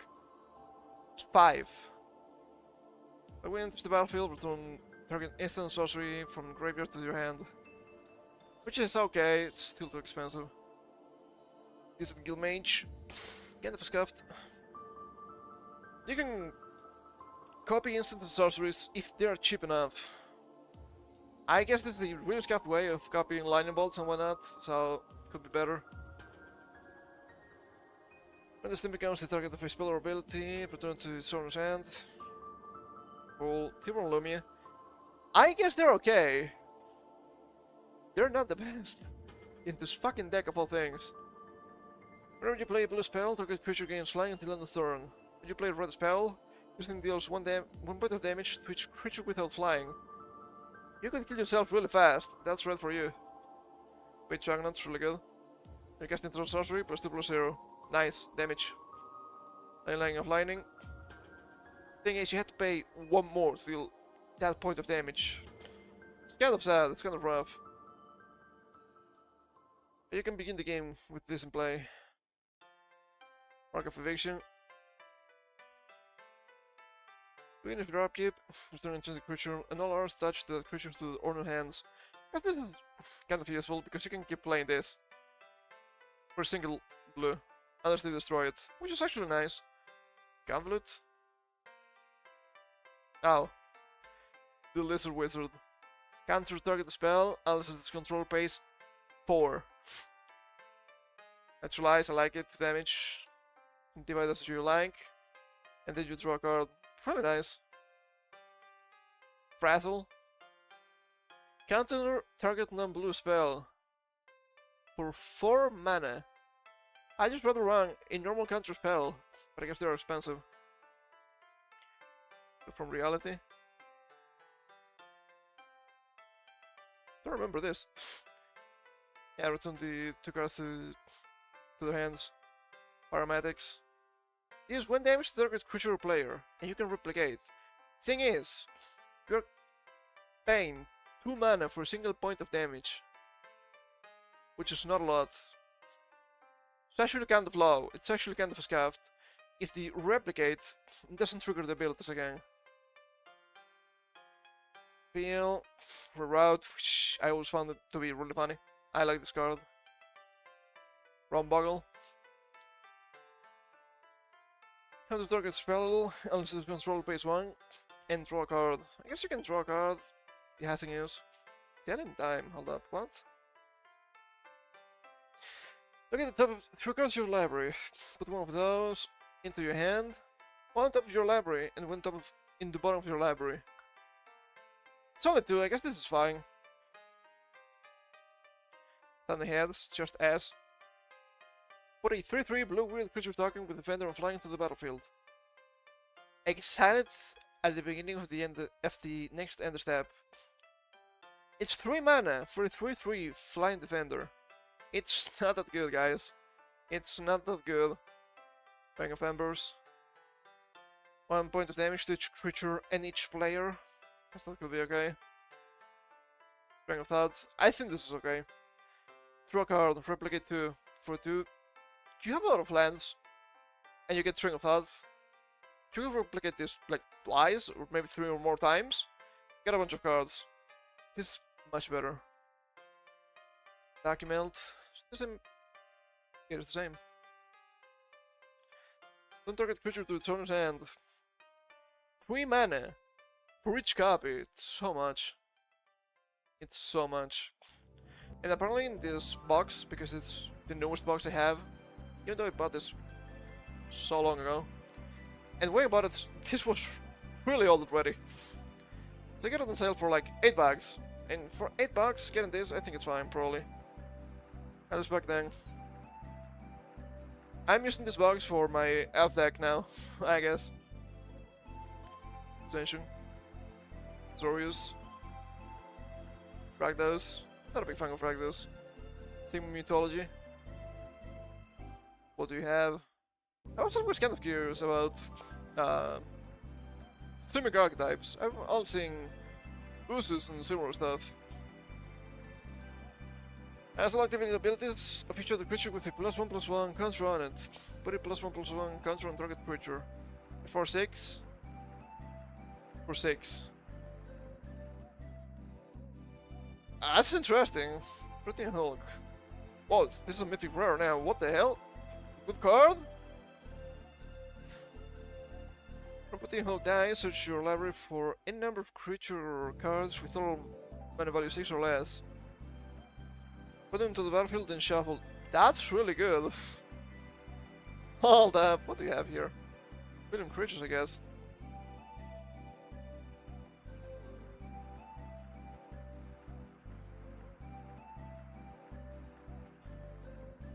Calling Oracle, I've seen this guy before. Crown Rosalka. Sure. From the Crash, we're saying. Can't leave a Squirter. Hold up, guys, this is a Squirter. Draw Thrill with 3 +1/+1 counters on it. When another creature enters the battlefield, you may move a +1/+1 counter from this creature onto it. Oh yeah, I've seen this. Target creature with a +1/+1 counter on it gains flying to the land of turn. I see how this works. I don't think this is bad. Target artifact or enchantment, that could be useful. Blocks Manta. Control gain, Shroud. Tilt of Thorn, that's nice. Manta to the battlefield. Sacrifice it unless green was spent to cast it. Still like 2-2 with Flash for 2. I think that's okay. Putting a Hulk. Slipwing Scouts. This could be just free flight. Or more lands. Same Basilisk with Craft 3. Until its turn, target creature with a +1/+1 counter on it gains whenever this creature deals combat damage to a creature. Destroy that creature at the end of combat. Okay, interesting. Super kill mage. I mean, it's a elf. Make +1/+1 counter for target creature onto another target creature with the same controller. Okay. You can move auras around too. Those are interesting effects. Semic Initiate with Worth 1. Okay. Semic Rockworm. You can just untap with a single blue. Star of the Salka, which okay, you can just sacrifice stuff to get life. Surveilling a sprite. This dies, you may draw a card. Guess that's okay. Indian Craft Mage. Craft 2, you can untap creatures with +1/+1s, okay. MVG and Hydrobon. Craft 5. Cannot attack or block. That could be troublesome. Okay, that's interesting. Never really played Simic, but cool. Let's go back to the core set. Almost 2 hours already. Chomanus was all. What the hell? What is a Chomanus? Pulse Temper. Yes, the computer's getting hotter, which makes sense. Oh, hold up. I've seen this guy before. The Vincor. I actually run this guy in my zombie deck. It's really annoying. Other black creatures get +1/+1. Non-blacks get -1/-1. Get fucked. Source now being ninja scores. Crowbacks with heroism into the Spruce Shadow. There's a white version of this. I've seen it. It's nice. Several Legion. I know this one. I have this one. Pretty useful. Not bad. I have more than 1 hull strength. But I guess this is just 40 cards, which makes sense. Dragon's Claw. Dragon Crew. Almost Might. What about the other guy? Arcanist's Guile. Unsummon. Cancel. Boomer. Classic cards. We are Legion. Fire Bomber. With the Shivan Dragon, this surely is gonna be good. 2010, come on. Oh my god, stop this. Oh, Lightning Bolts, Earthquake, Fireball, Lava Axe, Pyroclasm. Is these Final Fantasy 12? You got these all subject to change. Let's see. Damage to each creature. That's not bad. That's not bad. Or make expands. Shivan Dragon, Earthquake. Earthquake! It's damage to each creature with all flying in each player. I guess that's good. They changed the formats of the boxes. I don't think I've seen this before. Maybe this one because it has Nightmare. Probably not. What about 2011? Blaze of Victory. Or of Prophecy. Ring of Vampirism. Breath of Fire. I'm just curious about this archetype, okay? What do you have? Dragons? Ancient Hellkite. Cyclops Gladiator. Lightning Bolts, Chantress Outrage. Fireball, Lava Axe. Undamaged target creature defending player controls.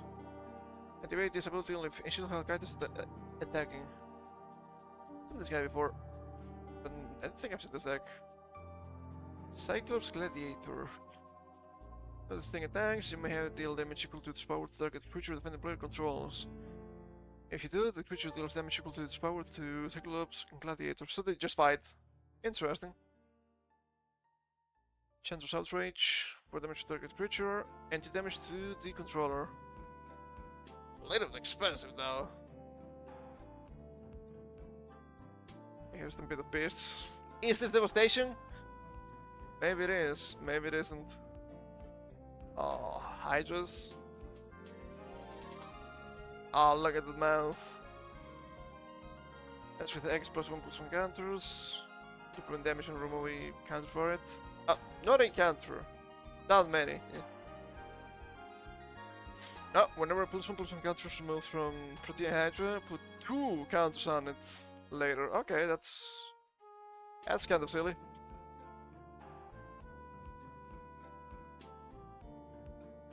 Okay, Ring of Vampirism, of Prophecy, and Blaze of Victory. White and black, that's interesting. 12. Take the Soul, Mystical Might, Grab for Power, Blood on Fire, Entangling Webs. Good performance, Switch Revenge, that's silly. Guess there are event decks. Depths of Power, keeps happening. So many decks with this combination nowadays. Strango, look at that. One Rush. There we go. Includes 2 boosters, that's pretty good. Thornland Sky Summoner and Storm Tide Levi. This fucking guy. I see how it is, this one is good. Already. Whenever you're casting instant with also a spell, create a 2/2 blue trick creature token with flying. It's actually not bad. Kind of expensive, but you might create infinite drakes with this. Potentially. Shit's getting hot.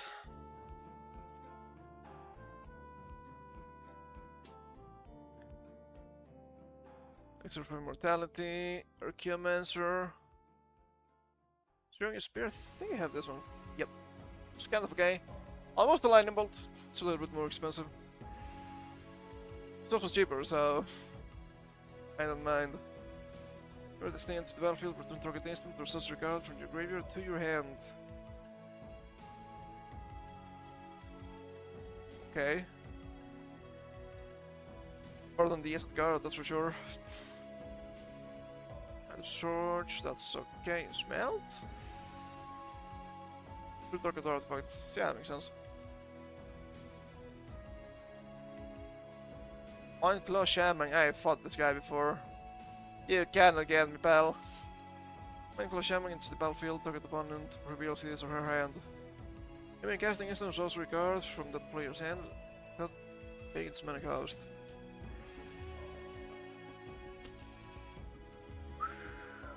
That's pretty interesting. I can be really annoying. If you're not careful. Oh, Ogre of Bolus. Hold up. It's okay, I guess. Wins rank. Yeah, just a normal one with flying. That's fine.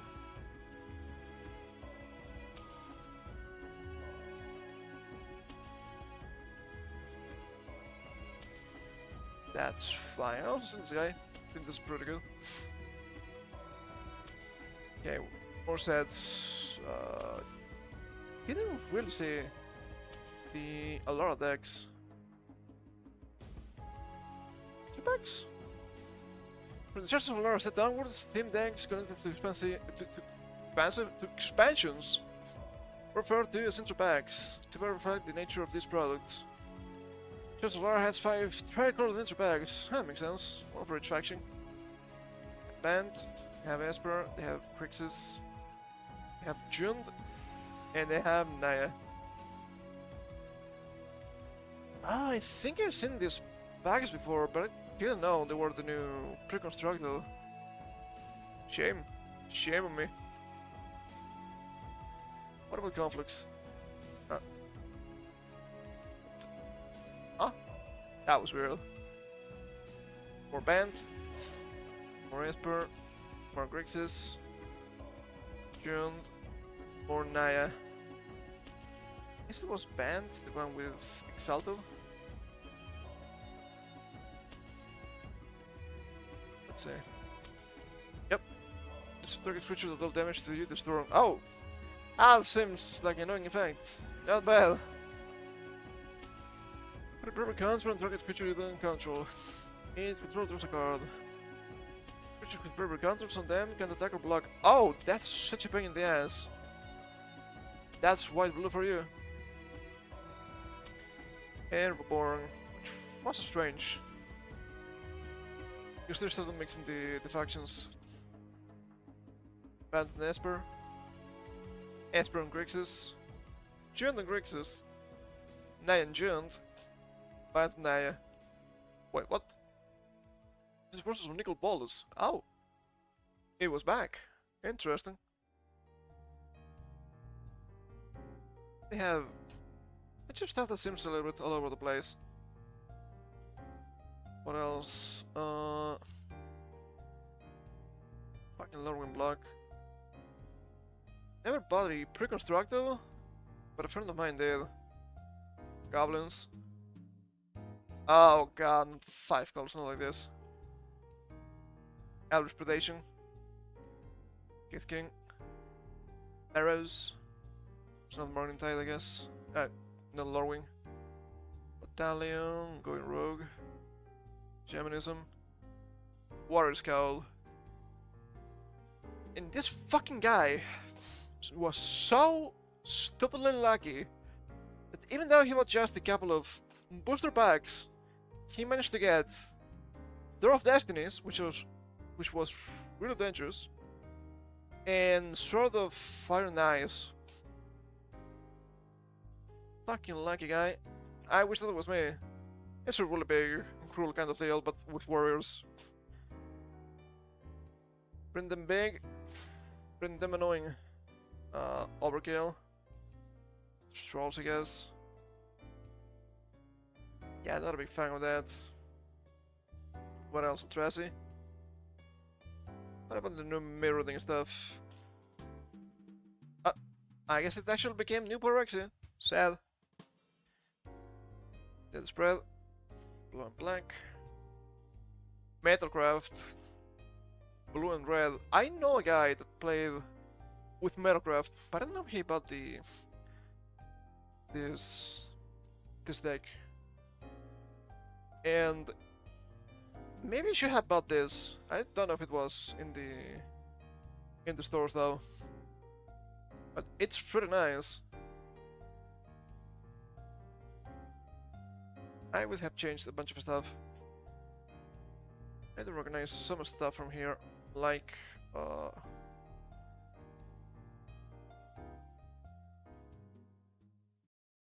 oh, this thing is actually quite scuffed. Yeah, no shit, I had to buy some spells on my own. Iron Sphinx.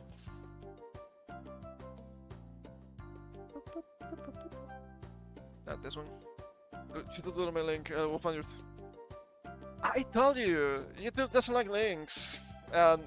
Link to Twitch in the description, or if you can give me something else to find the deck, I will take a look at it. Yeah. You can also try Kick, but I understand a lot of people are averse to Kick. When this thing is the battlefield, you control 3 or more artifacts, gains +3% and haste to the Elf Thorn. I don't like this one. +2 as long as you have Metalcraft, I guess that's fine. Embersmith. When you're casting Earth with the spell, you may pay 1. If you do, Embersmith deals 1 damage to target creature or player. So that could be okay. Edge Champion, really good. Soldier, but can't just get protection from all colors, which is really annoying. Aromir again. Lemongrid Drake. Lemongrid Drake enters the battlefield if you control 3 more artifacts, return target creature to its owner's hand. Yeah, this... Craft effects are so ass. Alright, on Twitch, you mean the account? You have the link in the description, it's not a big deal, you can just look at... Mem Knights. I guess you can just play them for free. Smith, another classic. You can just throw cards when you play artifacts. Sailor Mirror, that's obvious. Snapsail Glider. You can get Flight, that's fine. Trinket Mage. As the battlefield, you may search your library for an artifact card with no many cards, one or less. For the shield. Okay, sure. Thanks to legs. You have a bunch of equipments here that are not that useful for this kind of combination. Great golems, I guess that's fine. Golem's heart. You may gain 1 life, that's okay. 5 golem artifact, if you have metalcraft, that's fine. I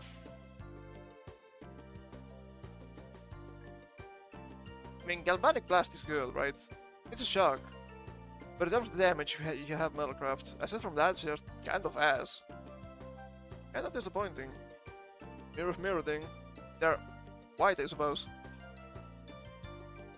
Breathing poison. Oh, god, fucking poison. Product breaker. Ah, of course. Or the Smelter Dragon. It only makes sense. Mirror besieged. White and red. What a paladin. I think I've seen this guy before. Oh. Yeah, I've seen this guy before. Of course I have. Use a bolt. Galvanic blast, obviously. Doom inevitable. Blue and black. Meromancy. Is this gonna be better? This looks better already, because you actually have spells. I've never seen this before, to be fair. And I don't think you have the stick rebutal. Okay, there we go. I will copy that link. And we'll check it in a second. Before I want to check this other deck. Yeah, my bag. I'm shrimping. I'm shrimping a lot today. That happens when I reel. Hold up. There we go. So let's see. This is actually good. After enchantment to the battlefield, deals 1 damage to target creature or player. That's okay. That's 3 damage. Per servant. I think I've seen this before. Yeah, it was a similar one. It was extremely foil, funny enough. For red instance, also spell you control will deal damage. It deals double that damage. Yeah, that's gonna work. Galvanath. Beginning your upkeep, you may look at the top card of your library. String instance with sorcery card. You may cast it without paying its mana cost. That's really nice. Arrow Mirror, we know that guy. Just 4th walk. Guess that can work. Glowing Grid Gargoyle with flying, that's fine. Hero Commando. Will give damage to the player, you may draw a card. You have Shroud, but you're still blockable, so bad idea. I got a Resistor, just a guy. This Strider. You got Life. This is white. Silver Mirror, obviously. Burned Impure. The damage to target creature. If that creature has infected, Burned Impure deals 3 damage to the creature controller. Ooh, that's pretty good. Rash, cool. Just to target artifact or enchantment. Lightning Bolt, always works. Silver Geyser. Turn up to 2 target non-land permanents to their owner hands. Guess this comes with some stuff. Rolling the forces. Storm Pursuance first strike. So scuffed. Turn to Tide. Arc Trail. Damage to target creature or player. 1 damage to another target creature or player. That's good. Similar to Electrolyte. Electrolyze. Call to mind. Then target instant sorcery card from graveyard to hand. Good. Play 4, then draw 2. Okay. Lavax. Mount Ring. Destroy target land. Mount Ring deals 2 damage to the land's controller. Buy your lands. Try 2, then draw. Cool. Red Sun Senate. Ah, the Senates. Damage to creature or player. If a creature roll damage this way will be into graveyard this turn, exile it instead. Shuffle this back into the library. Pretty good. Tap creatures target player controls. Those creatures don't untap during that player's next untap step. This is the kind of shit I like. Is this useful? No. Is this annoying? Yes. This Maromancer seems way better. Path of Light. So let's take a look at this. I don't think I'm a crit judge of decks or anything.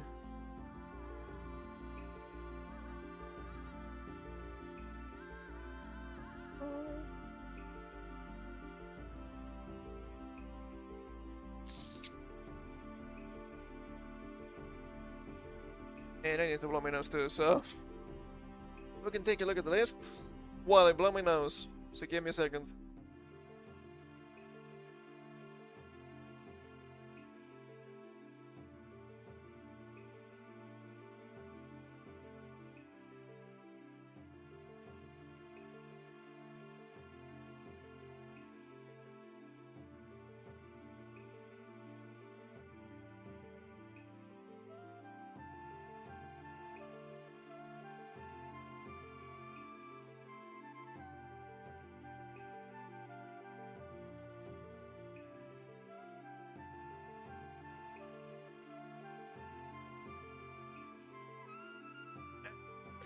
Never played Commander, so let's see if I can actually judge this.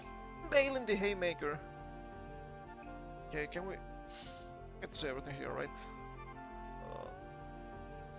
Yeah, everything's on string. Cool. Rabbits!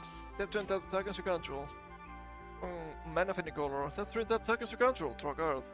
Tap 4 and tap tokens you control. Put 3+1/+1 counters on this guy. It's trample until on the turn, okay. It's rabbit, so it's gonna be tokens, right? Elspeth Storm Slayer. 4 more tokens will be created under your control. Twice as many of those tokens are created instead. That's pretty good. Yeah, that's pretty good. This would work well with soldiers in general. Not because it creates soldiers, but also that. Okay, you can create white soldiers, you can put... Oh! +1/+1 counters on each creature you control, and they can fly until end of turn. It's pretty good. Pursue target creature and opponent controls with mana value 3 or greater, which you might not need to play at any point in time. And it's only -3, so that's pretty good. Battle Reading Champion. Loyalty counter on this guy. For each creature you control, it's gonna become massive then. Every creature gets +X for X the number of creatures you control. Yeah, that's great, that makes sense. And you get an emblem with whenever a creature you control enters, you may draw a card. Very good. That's the creatures. 34, 27 with them. Heir apparent. Let's see. Again, Instigator. This guy is not a hare, it's not a rabbit. Spring, you may pay an additional card as you cast this spell. If you do, when this creature enters, create a 1/1 token copy of it. Pretty good. Bell and Bell Doll. Okay, hold up. Whenever a creature you control enters, this creature deals 1 damage to each opponent. Ah, I see. That's useful. Whenever Arbella Bandol attacks, it deals X damage to each opponent and you gain X life or X the number of creatures you control, power 2 or less. Oh, so they cannot become big. Sad. Lash, nor mother of machines. Spirits? Spirits? Show normal text. Please do. Ah, there we go. With vigilance. If a permanent entering casts a trigger ability if a permanent you control to trigger, that ability triggers an additional time. Oh. Just like with the wizards in my deck. But just permanent. Much better, not gonna lie. Permanent entrant and cause abilities of permanent your opponent's control to trigger. That's huge. Yeah, I understand why this thing can be that expensive, not that bad. Ace Archer, more rabbits. Vigilance and Rage, Winner of Phineas, Ace Archer attacks. Put a +1/+1 counter on each other creature you control that's a dog or a rabbit. Then if creatures you control have a total power thing or greater, draw a card. That's gonna happen really fast. But this is a really good addition. Let's see the Hero Parents. 2/2 for 2. It's... Come on, there's no way this is good, right? When this creature enters, create a number of 1/1 white rabbit creature tokens equal to the number of other creatures you control named Hero Parent. If they can have any number of cards named Hero Parent. That makes sense. That would make sense. You have to keep playing them. That's good. Yeah, no wonder this thing is 550. Jetmir, Nexus of Rebels. Reels. Cat Demon. She just said the same thing twice. Some cats can be reliable. Creatures you control get +1/+0 and have vigilance as long as you control 3 or more creatures. Creatures you control also get +1/+0 and have trample as long as you control 6 or more. And +1/+0 in double strike as long as you control 9 or more creatures. Which is going to happen really fast. That's really good. Mondrak included Dominus. 1 more tokens will be created under your control. Twice as many of those tokens are created instead. Unlimited Blade works. Rapid Knight tonight! It's tonight, it has to be good. Tough Sprint 2. Whenever you attack, choose one. Create a 1/1 White Rabbit creature token that's tapped and attacking. Attacking creatures you control gets +1/+1 until end of turn. That's pretty good. This answer is Cultivate. Well, isn't this just better than the semi spell that casts 4 in the Devastation deck? That's pretty good. Plains, Island, Swamp, or Mountain, but not worst. The battlefield tab, then shuffle. Yes, that's fine. Nature's Lore. First card. Ah, now we can get first. On the inversion, destroy all non-land permanents. That's a little bit scary. That's a little bit scary. Preposterous Proportions. Ooh, that's not that expensive. Creature control gets +10% thing and gain vigilance until end of turn. That's really nice. Only for 7. It's a sorcery though. Where's the best? Turn creature cards with mana value 2 or less from your graveyard to the battlefield. That's pretty good. Revisits. Put your library for a first card, put the card into the battlefield, and shuffle your library. Cool. Battle Blast. Target artifacts you don't control. Or Overload! Destroy each artifact you don't control. Not bad. A little bit expensive, but makes sense.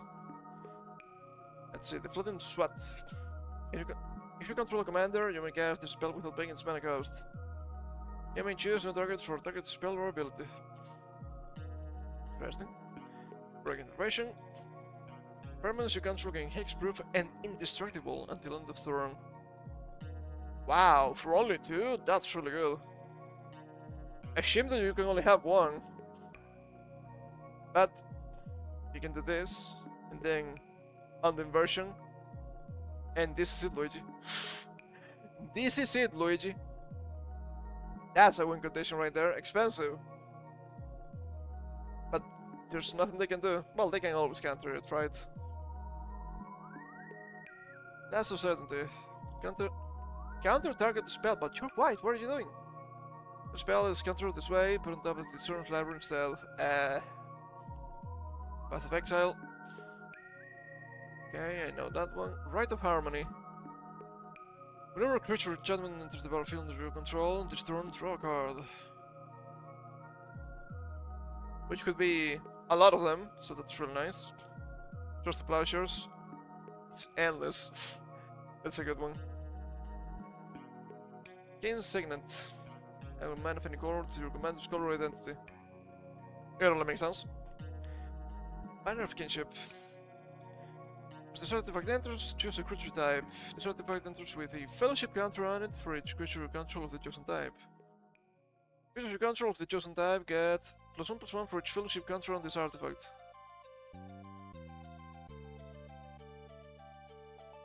Not bad. Not bad.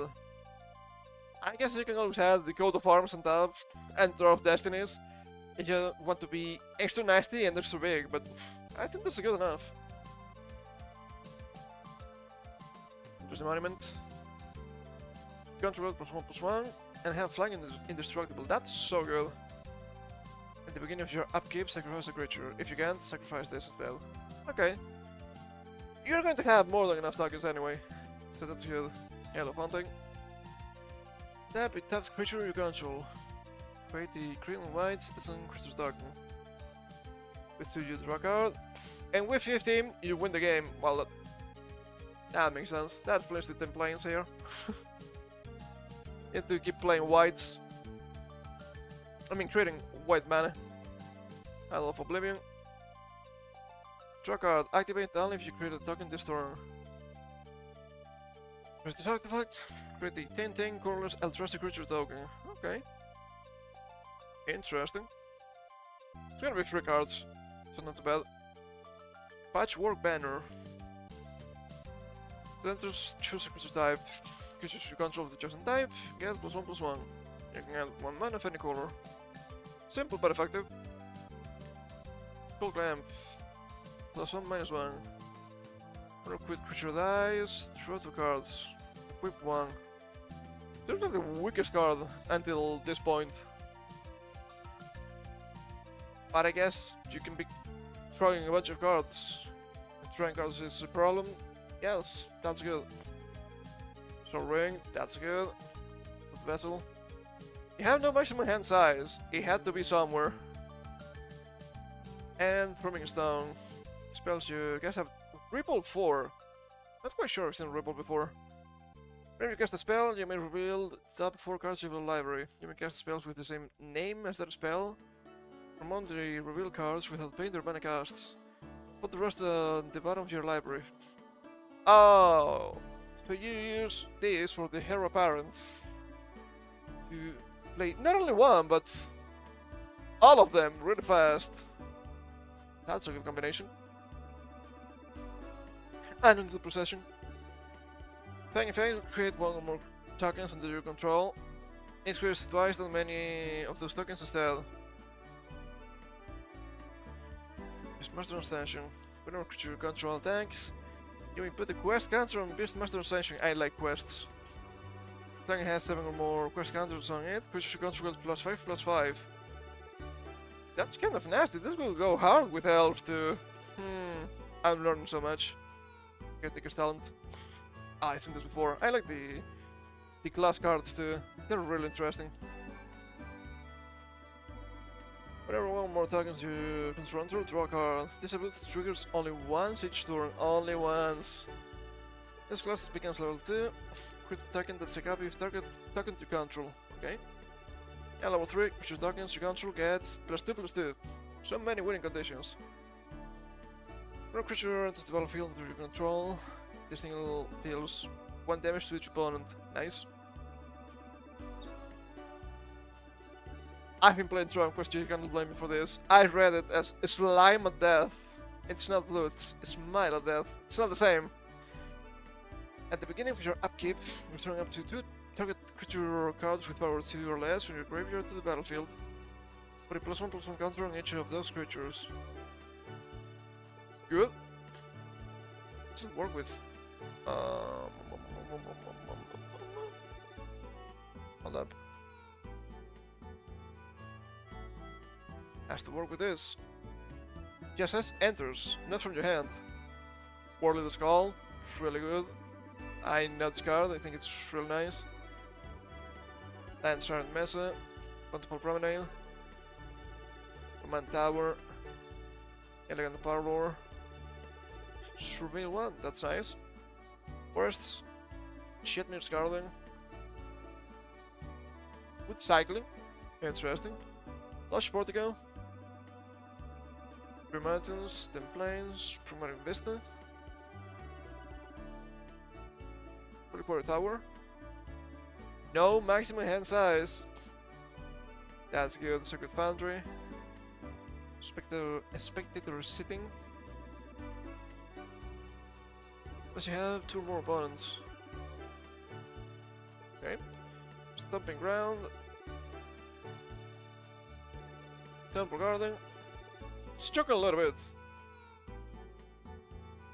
2 life. Okay, it's one of those. 3-3 city. Oh. Add an amount of mana of that color equal to the number of creatures you control of the chosen type. Which could be infinite, I suppose.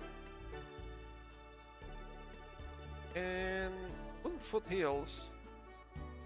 I miss a little bit the classic dual lands like the Savannah and whatnot, but I don't know if they're allowed in Commander or anything. I have no idea. Expand. Show me the tokens. Tokens. Right. It's just a little guy! It's just a little guy! That's Soldiers, that's the emblem, that's Eldrazi. Really big. That's pretty good. That's pretty good. Everything works well together. I don't know too much about Commander, but I see the theme. And yep, if you can run the 27 hero parents, no reason not to, I suppose.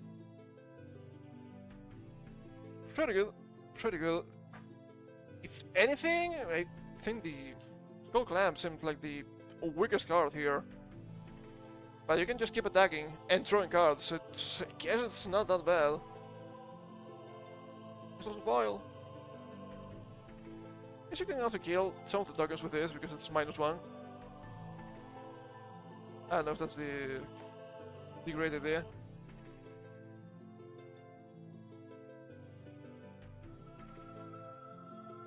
Yeah, they can just become really big, really fast. Well, really fast. You need to get the cards, obviously, right? You can get unlucky. But the strat is there, so that's really nice. It goes for 1 mana, 1 token. Yeah, I guess that is true. I guess that is true. Yeah, I guess that is true.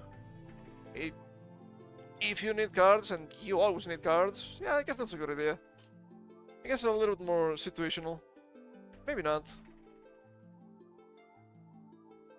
It doesn't have such a clear synergy with the rest, but I get the point. I get the point. Pretty good. I guess you could add, even though I think that would be Oracle. I think that would be actually bad. Don't remember the name of the enchantment. It's maybe a little bit too expensive. That's something I played. That's why I mentioned it. It was an enchantment. It was kind of expensive. Assemble the Legion. At the beginning of your upkeep, put a master control and assemble the Legion. Then create a 1/1 red and white soldier creature token with haste for each master control and assemble the Legion. Maybe a little bit slow, because it's S5 and it keeps increasing with each turn. I guess I like it. I guess it's also kind of old because it's not at all the Skate Crash. It's not the old Ravnica. Again, I mean, I think this is an interesting card. I don't know if you actually need it, because once again, it is expensive. It goes really hard with for Little Skull. They're gonna be stronger, and you're gonna be dealing just a bunch of damage again. It just works. It works with the strat. That's what I'm saying. And it's really better, but good.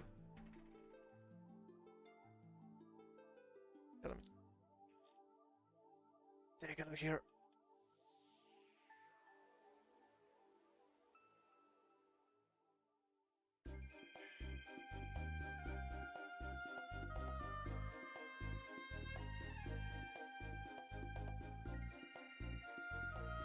That's just me going blind. That's fine.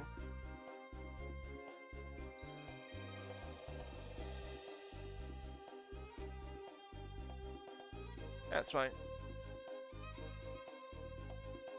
But yeah, I have to admit that I'm not the best at judging stuff. I don't have a lot of experience or anything, but it seems good. It seems like a real interesting deck. Prefer than this is deadly. It kinda is. Kinda is. I guess there's this sword that can let you proliferate. That's a choice too. Things to consider, at least. Things to consider for my decks too. Funny enough. Which could go really hard with the new Sephiroth card. They're gonna become real strong, and they're gonna have a bunch of counters, and then they're gonna just kill you because there's like a billion of them. Fun stuff. Is it clear now that I like playing RPGs? That's how I play card games, which is usually a bad idea. Yeah, let's see. New Pyrexia now. Let's see what you have. Damn it. Oh my god. I ended up finishing a little bit early today. This is just green. This is white. What? Oh. Event decks. I had to click Interbanks. My bad. Pointing ring. Artful destruction. The animation winnies anymore. I wonder why. Vladimir. Blue and black. Red and black. Red and white, which is Molten Steel Dragon. Pyrexian Rebirth, sure. I guess that's okay. You can always pay the life. Okay, destroy all creatures. Then create the XX colorless Pyrexian Horror Artifact creature token. Is the number of creatures destroyed this way. I'm not saying you can add this one, but you could add this one. Speaking of, I don't know if it's gonna be useful. It's probably a little bit overkill at this point. Blue. What else do we have? I guess the Ravnica blocks, the new ones are not that old. 2012. I wasn't playing in 2012. I can tell you. Let's see, let's return to Ravnica. Torius. Cool. Is it Ingenuity? This looks better. That's a dragon. That's probably way better already. What else do we have? Ragdas, Golgari, and Selesnya. Probably better too. I bet. There we go. Let's see.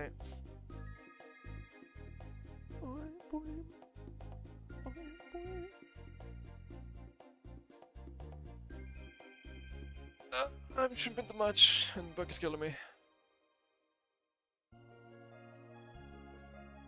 Ow. That was bad.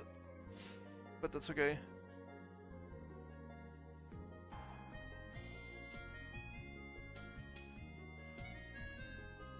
The mad geniuses of the East League are known for their brilliant innovation and catastrophic experimentation. This Ingenuity deck takes advantage of both. When you win big. And when you lose big too, I suppose. Harness the genius of this league and immolate your opponents with the fury of arcane power. Start out to build yourself an army. Goblin tokens created by Franco's command and Goblin Rally are good to start. Goblins! Then adding air force of flying creatures with Walking Turn and Room Wing. Use Cobalt Brute to trade with bigger threats and attack with a flare when you can. Spend the early turns getting creatures onto your own side of the battlefield? Rather than casting spells to deal with your opponent's creatures. When your opponent's least suspected, pull a trigger with an Electricity or Teleportal, and they'll never know what hit them, or untap with the Counter Snipe on the battlefield. Ready to turn a burst of instant and sorcery spells into tons of damage. Play your 5th land to cast Hypersonic Dragon, and immediately send it on offense. Or maybe you'll just cast the spell with Overload, like Mission Mortar. Mission Mortar is really good, I like it a lot. Or Bluster Squall to devastate your opponent's defenses, and then charge in to end the game. You find yourself looking to cast even bigger flurries of spells. The flashback mechanic from the initial block is a great way to ensure that your Gutter Snipes and Blistical Weirds live up to their potential. Because with flashback can be cast a second time from your graveyard. The monsters are more your cup of tea. Look this card like Udvar Hellkite and Nib Missed Draco Genius himself. This looks way better already. And something I'm saying with these newer decks, they have a bunch of copies of their cards. Just really good. Instead of having 1, 2, we see 2, 3, which is way better. Let's take a look at this. This looks okay. Mr. Gold Wheel! +1 until the throne, untap it. I guess that's fine. Gold Brutes, just to fight stuff. Golding Electro Answer. There's better stuff than this, but sure. That's some kind of old. There we go. This is from... Ravnica Remaster, really? I guess I was wrong. The art style trolled me a little bit. But it's pretty good. Everything is cheaper, always nice. And you get 2, which is okay. Got a snipe, always good when you cast an instant or sorcery. 2 damage to each opponent. Always nice. Hypersonic Dragon. Oh, that's not bad. You may cast sorcery spells as though they had flash. Pretty good. Nivix Guildmage. Draw a card and discard to copy target instant sorcery. Yeah, that's better than the old Izzet Guildmage, not gonna lie. More expensive, but you can just copy target instant sorcery instead of having to be specific, cast 2 or less. It's nice, draw a card, okay, you can change this. Haste, you can change this too, for something better. Percent of flight, Slippers 2. You pay blues, they get flying, okay, that's fine. Healing Fire. Haven't they seen this before? Today? Maybe not. Bluster Squall. Tap target creature with control with Overload. Really good. Chandler's Fury. 4 damage to target player. 1 damage to each creature that player controls. Kind of expensive. I guess you could play this for 3, which would be okay. Downsize with Overload. That's nice. Electrickery. 1 damage to target creature with control with Overload. That could be massive, actually. Explosive Impact. 5 damage to target creature or player. So expensive. Thought Flare. Throw 4, discard 2. Okay. Goblin Rally.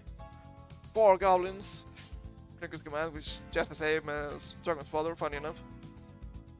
Massive Mortars, I've used this before. It's really good. 4 damage to target creature you don't control. Overload is expensive, but 4 damage to everything I don't own? That's pretty good. That's pretty good. Teleportal. Zero can't be blocked. With Overload, that's a win condition. So many win conditions in this decks now. Discard and draw 2 cards. That could be useful. And the Key Rune. At end of turn, this thing becomes a 2-1 blue and red elemental artifact creature. And whenever this thing deals keep damage to a player, you may draw a card. If you do, then discard. That's really nice. And they were not as good back in my day, okay? That's worse. What about the rares? The battlefield deals damage to target creature or player equal to the number of creatures you control. That's not bad. If you go for infinite amount of creatures, this works. You can just win with this. I have beaten creatures while I just play this and then I kill you. Funny. Fire Ring Avenger, I've seen this before. Okay, Battalion. 3 damage to any target and you gain 3 life. That's nice. They're not really tribal or anything. That's the mirror, I don't really care. That's Scroll. That's Orsav, and that's Simic. Do we get repeat guilds? Orsav, Azorius, Rakdos, and Cruel, and Simic. Not the one you like. Fuck me, I suppose. Fuck me, I suppose. Let's see. Death Reaper, Fire Surge. Dude, look at this, I don't think I did. Whoa! That was rough. Sleeping Dragon. Chandler's Phoenix. Chandler's Phoenix was pretty good back then. Flying Haste. Whenever an opponent is dealt damage by a red instant sorcery spell you control, or by a red planeswalker you control. Turns this thing from graveyard to hand. It's nice. I missed some of the most obvious spells. It's gonna happen. Fucking Lava Axis? Come on, guy. Come on, guy. Dragon Hatch. Fucking hatchlings? Not even the whelps. What do you have here? Shivan Dragon. So old. Not even the whelp. I guess you can just buff this and it doesn't die. Unlike the whelps, which is fine. Yes, to target creature with toughness 2 or less. Okay. Shortcutter. The battlefield creature. Target creature can block this turn. That could be useful. Flash and Flying. Okay. Got blocked. For 3. That's okay. That's not bad. This goes well with ninjas, I suppose. Fargat. Sure. Shivan Dragon. Trained Condor. Okay, I can give flying to somebody. Bestial Strength. Death Rippers, Second Labyrinth, Light Force. Flames of the Dragon. That's why people hate this archetype. Because they keep releasing stuff. Siege Dragon and Horde Dragon. When enters the battlefield, so all walls your opponent's control. Sad.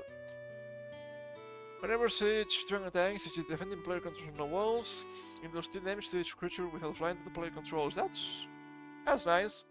It's not a Balefire, but it's good. Okay. Lava Axe, really? A Shrapnel Blast. It's just bit down again. What the fuck? Permanent Intervention. Demons! Price of Glory. With black, that's strange. That's quite unique. Armed and dangerous. Symbol Victory. Surely this is gonna be different, right? No, it's not spell based, it's just creature based again. Guess they're... I was about to say pirates, but I actually don't know. Maybe not. Artificers, I guess it's artifacts. Kind of sad. Okay. We're running out of other sets. There is Wrong of the Gods and Journey into Nyx. This feels wrong. 2014, this feels wrong. So, are they... Mansions? Special sets? I don't even know how they work anymore. That's fucked up. That's fucked up. Let's see. Islands of Mud. Islands of Mud, it's not you're fucking with me. This is... Manipulative Monstrosities. The Monstrosity Mechanic. So it used to become big, and we also have spells. Are they good spells? Curse of the Swine. Curse of Ra, get killed. Okay, we've seen this before. I've seen this before.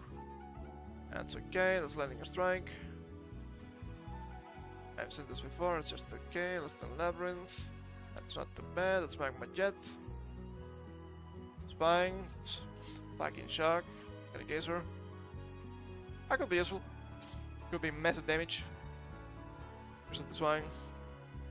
Style, X target creatures. Which creature exiled this way? Its controller creates a 2/2 green border creature token. Those are pigs. Those guys are pigs. You Porphyros, you get revenge. And that's it. That's blue black, that's red green. That's green white. Song of the Gods. White blue. Okay, Merchant Soldiers apparently. Okay, interesting. Blue and black. Green and black. Red and white. Add the soldiers. Forge of Stalker Dragon. I mistook him for Forge. And I get this is it, Luigi. There we go. Green white. Blue red. Low spells, you can fucking with me game. White black. Black red. Blue green with monstrosity. That could make sense.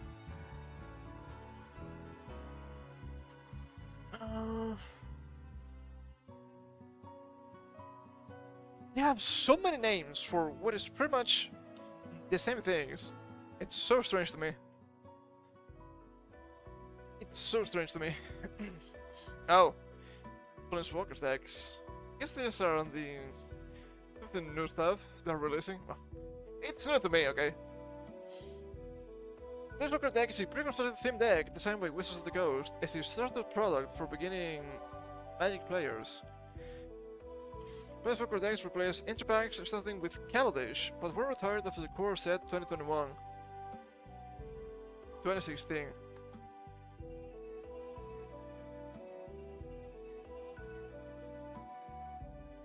It's impossible to follow. To me, this is just impossible to follow. It's so difficult to understand the changing names. It's endless. It's so annoying. I guess we can take a look at this. Creation core sets. Oh, special. Well, this might be more difficult than I thought.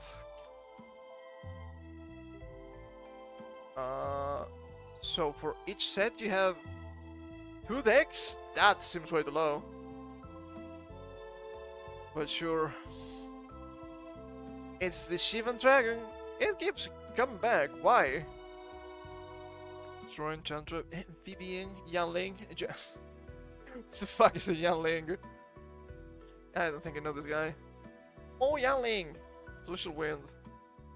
It's not racist, it's the name of the woman. -5, -0. Okay, that's just big blue. I see.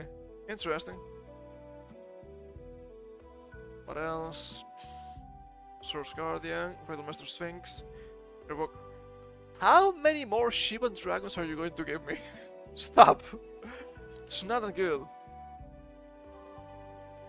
I guess in the core sets they're pretty much the same, just re-releases of the same BS. Garruk, that's different, not like this. Not like this, man, not like this. Let's see. This was Master of Metal. I'm curious about the. So much for the deck. Why is he black? Yang Yangu! Trying to spend the Chinese market, you know? I guess they have nickel ballers. Planeswalker decks? Okay, they're real. I just had to click here. Exclusive cards, additional rare. Mythics, okay. Genesis Mage. Interesting. But if it looks it. Oh, the double cards. Never really used them. I always thought they were really silly.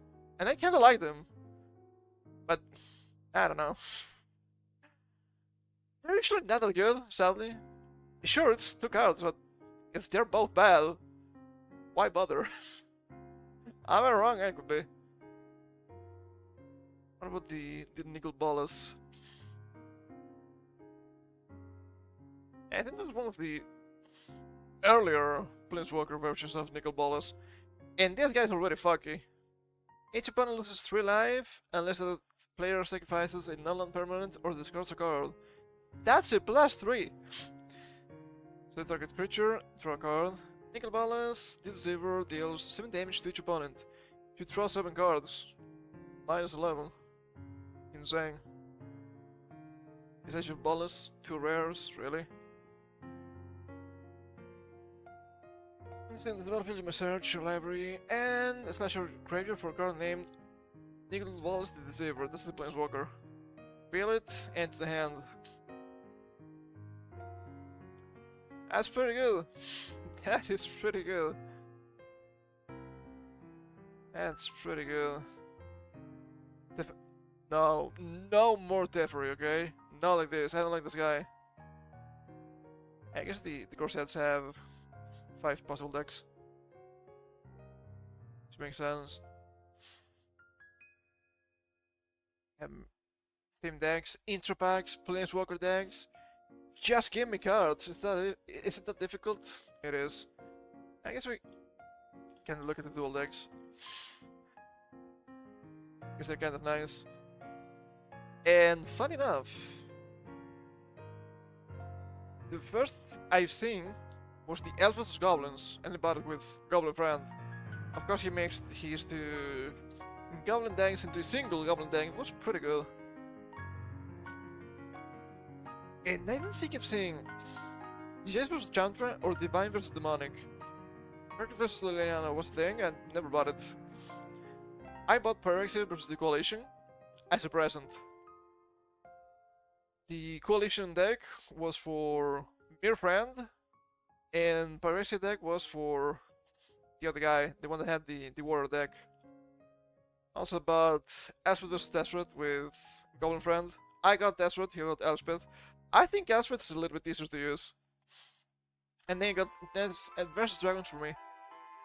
And they were really cost effective. For example, Net vs Dragons, if we open this, Knights, you have, well, you have a bunch of rares, which is always good. But you got the Net is the Ruler Quarry. It was with this design. And this is a pretty decent card. The thing is, back when this dual deck released, just this card was 14 bucks. And the full dual deck, both of the decks, was a total of 20 bucks. So you get 2 decks that are better than normal preconstructed, and usually more expensive for cheaper. And sure, this thing is not expensive nowadays, especially the version is just $2, which is fine. It was literally $14 back then, okay? And you get some pretty interesting stuff. A fucking Oblivion Ring. You get the Loxodon Warhammer, which is nice. Sure, only artifact. You can get more here, it's fine.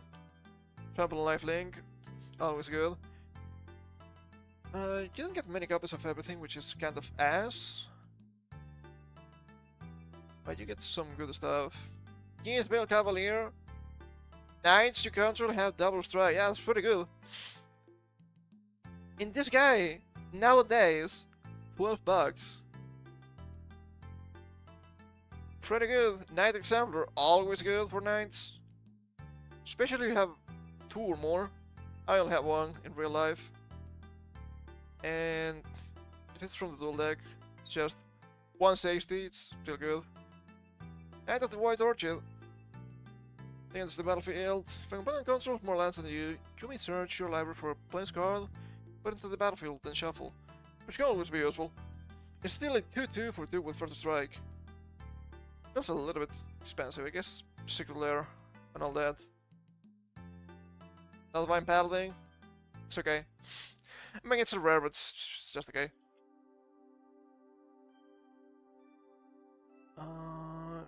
Nowadays you might be missing probably some obvious cards to add to a Knight's deck.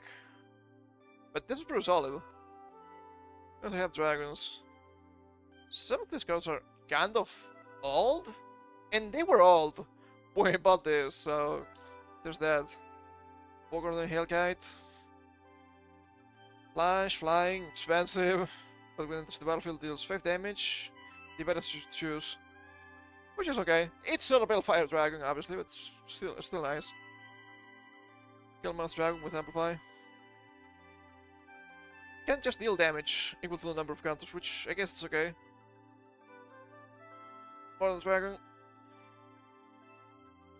When it deals command damage to the player, you may have it deal that much damage to the target creature the player controls. You can buff the damage. That's really nice. I also got obviously a couple of Crucible of Fires.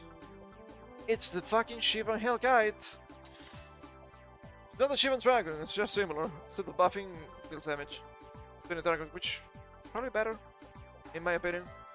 Thunder Dragon, really good. Dangerous. 3 damage to each creature without flying when this enters. And Vicious Dragon, just to the power. That's fine. So I have some other stuff, which is okay. I got a couple of Geosorges for this. Yesterday I discovered that one of my Geosorges actually is in French. How could this happen to me? Cast Fires. Nice. Colorless. So that's fine. Sith Sun, that's cool. But I'm looking for... was it Glass of Valakut? Yes it was.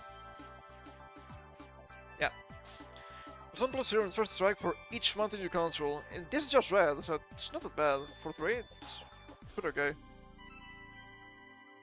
Got the all dual decks anyway. We have much better cards here in the shows. Ambush Commander, also Rider, Set of Ancestry, and Voice of the Woods.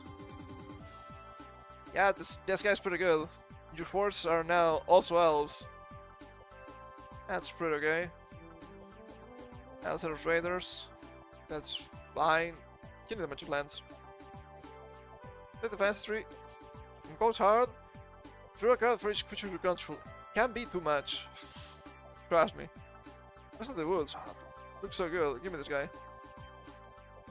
So you can create 7/7 Creek Elementals with Trample.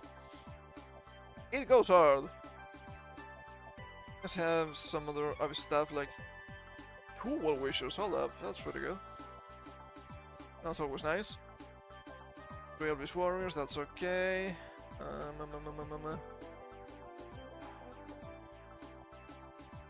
Wow, what? Ah, I'm blind. 2 Imperious Perfects. I had another one, so that was it for me. 3 in the deck. Buff the elves, create elves, always nice. Is there some buyouts? This is pretty good. This is pretty good, especially with newer cards. Throwing elf you control to its owner's hand and tap target creature. Activates only once each turn. That's pretty good. You know why that's pretty good? Because you can combine this with the Gathering Brigade to bring them back to your hand, so you can play them again, and you can squad again, so you can create copies again. And you know why that's good? Because all of those copies buff elves. And you can just untap, I don't know, an Archdruid and produce infinite mana. Quite insane. I didn't see that in MTG Forge. I guess I got unlucky. And the Goblins, 2 Boga Shenanigans, and 3 Tar Fires. War Chief. Single War Chief feels... Oh, it's this guy. Wait, don't you have a... You have wish to buff yourself? War Chief. It's the same, right? Yeah, what was the name of the other guy? Don't remember.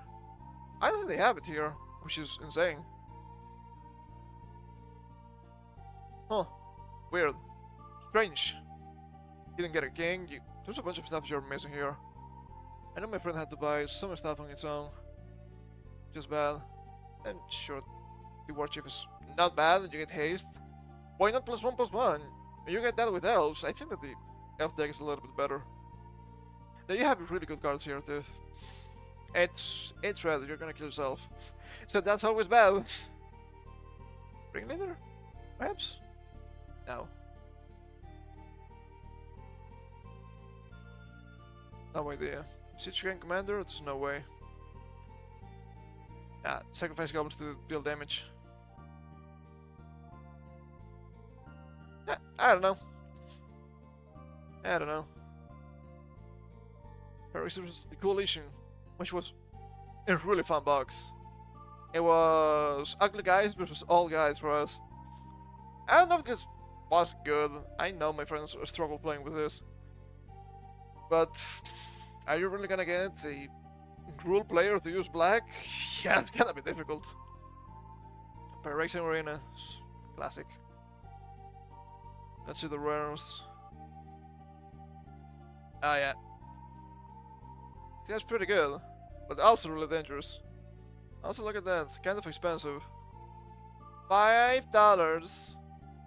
Live in death. There's a creature cast from the graveyard, and sacrifice a creature they control, then push all the cards to exile this way into the battlefield. Ah, that's like. That makes sense. Pyrexia Arena. Always dangerous, always useful. Still expensive. And there are many printings of this card. Racing Colossus. Oh yeah, this thing. I guess Rule Friend didn't like the Colossus. Oh, you don't have to use the Colossus. There are more cards, it's fine. And the Processor. I think I've seen this before. In play, I should say. The battlefield, pay any amount of life for tampering. XX black minion creature taken to the battlefield where X is the life paid as the thing entered the battlefield.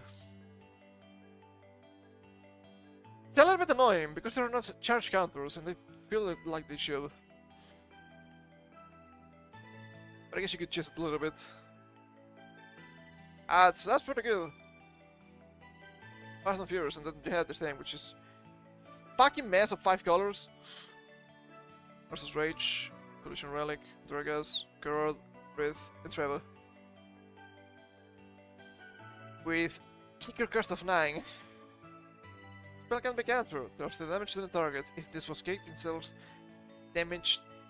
10 damage to the permanent or player. In damage can be prevented. Wow, 10 damage can be prevented. That's 12 mana. That's way too much. No wonder this is actually cheap. Holy shit. Collision Relic. Which seems kind of ass. I will mana of any color. Put a charge counter on Collision Relic. At the beginning of your pre-combat main phase, remove all charge counters from Collision Relic. Add 1 mana of any color for each charge counter removed this way. If this was a you may remove, this would be much better. If you have to remove, it's gonna be ass. Dargas! I guess it didn't have newer prints. This thing deals combat damage to the player, you may pay 3. If you do, choose a color. Then the player reveals his or her hand. And Dargas deals damage to that player equal to the number of cards of that color revealed this way. Yeah, against the mana types, pretty good. More damage to this Pokemon. That's tomorrow. God, fucking damn it, I've been grinding. And then found a fucking shiny Shedinja. But in that route you cannot actually catch the Pokemon. So I had to kill a shiny Shedinja. Pisses me off. Here, Capuchin. Capashin? Oh, you have it in Japanese. Gerardo. Capashin. That makes sense. At the beginning of your upkeep, you gain 1 life for each card in target opponent's hand. You're completely cacking Kamigawa with this already. And you can tap target creature. It's not that good. It's okay, it's not that good. Wait, oh my god, look at that, that's pretty good. Give me the album, I'm scared. With this kind of damage to the player, you may pay 3. If you do, choose a color. Put a 1/1 green sapling creature token into play for each permanent of that color. Fucking saplings. Never like that kind of thing. Trap the Renewer. Okay, when this can damage to the player, you may pay 3. If you do, choose a color, then you gain 1 life for each permanent of that color. I was gonna choose the enemy, right? Because you're a 5-color mess. Power armor! What is this? Attack creature gains +1/+1 until end of turn for each basic land type among lands you control. Sure, that seems just like an excuse, but sure. There were... I knew it. They're my little cloaks. Pretty good. I think I like this card, it's pretty useful. It carried my sorry ass at the beginning of MTG Forge, so... good. All mages. Sun Escape, Thorn Escape, Thunder Escape. Oh, this guy's good. Oh, it's the guys with billion kickers. I'm not a big fan of those. So what do we have here? I think I quit playing when this was about to release. Genie vs Nicol Bolas. September 2011, probably. See, 20 bucks. They're so cheap. That's kind of cool to see Planeswalker Nicol Bolas for the first time. So target non-creature permanent. That's a +3. Gain controls target creature and yeah, that's pretty good. For -9, it should be -7, right? To keep the theme. There's 7 damage to target player. That player discards 7 cards, then sacrifices 7 permanents. Still good. It's still good. Guess that's fine. Oh, they have tiny versions! Tiny baby versions! Ah, it's kind of cool. Boxes are too small for me. My big hands. So, what did I miss here? Okay. Versus Goth, I don't really care. Isid versus Golgari, I need to check. It's Isid, I like Isid, and this is a dual deck, it has to be good. Let's see. The Isid League, under the ingenious mind of its guild master, the dragon named Isid has dabbled, delved, and decoded many mysteries in its insatiable thirst for knowledge. And the Drake Magus seeks to blunt the depths of Ravnica Center City. But the Gold Garden welcome interlopers in their dark, moldy realm. Dark and moldy? That's funny. Under the command of the elvish lich lord Charad, the Golgari have dwelled in darkness long enough. Storm grows restless, and its rot farms in fresh corpses. Charad believes the time is right to teach Nemesis a tried lesson. There's no place to research in the vicious cycle of life and death. So we have a bunch of rares. I'm looking at some stuff here that I know, so this has to be good. Is it really the Farmind? It is the old one. Okay, that's fine. I think this is the old one. Whenever you draw a card, the miss deals 1 damage to any target. Tap to draw a card, cool. The old one? Yeah, it's the old one. Never got it. Never got it. This is probably not even the best name missed card, sadly. Genie Eliminatus. Each instant sorcery spell you cast has to replicate. The replicate cost is equal to its mana cost. That's really nice. It's really expensive, but imagine replicate with Lightning Bolt. Wow, Lightning Bolt is pretty good. What about replicate Lightning Bolt? What about I just tap 4 mountains, just 4, which is not too crazy. This guy is cost 7, right? I just tap 4 mountains, and I throw you 4 lightning bolts for the cost of 1. That's pretty good. That's pretty good, and this guy is actually cheap to buy because it's really expensive. Galvanoth, we've seen this guy before. It's pretty decent. Invoke the Fire Mind. It's actually good. Strikes cards, or this thing deals X damage to target creature or player. I guess that's not bad. Prophetic Bolt. 1 damage to the target. Look at the top 4 cards of your library. Put one of those into your hand and the rest in the bottom. Okay, I guess that's fine. Sphinx Bomb Wand. This has to be good. It's rare. Whenever you're casting instant or sorcery spell, you will put a charge counter on this. If you do, this thing deals damage equal to the number of charge counters on it to target creature or player. Okay, I don't think this stacks with replicate. But it's gonna be a lot of damage. That's actually pretty interesting. Let's see. Okay, I'm looking at some gnome guys. Wait, Dragonauts! Look at the instance. Paramedics, really. Thunderhead is so ass. And surprisingly they have the Quicksilver dagger here, that's so old. We've seen this guy, we've seen this guy, we've seen this guy, we've seen this guy. We haven't seen this guy, but it works. Cast into the sorceries, +3/+0 and Throne of Storm, that's nice. Ogre Servant. I actually have this card.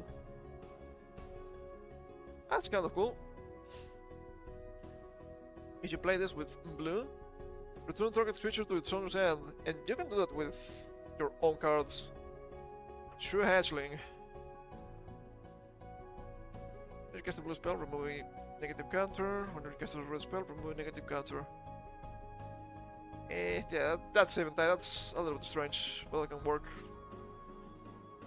This thing enters if you use red to cast this, deals 2 damage to target creature or player. That's a free shock, that's nice.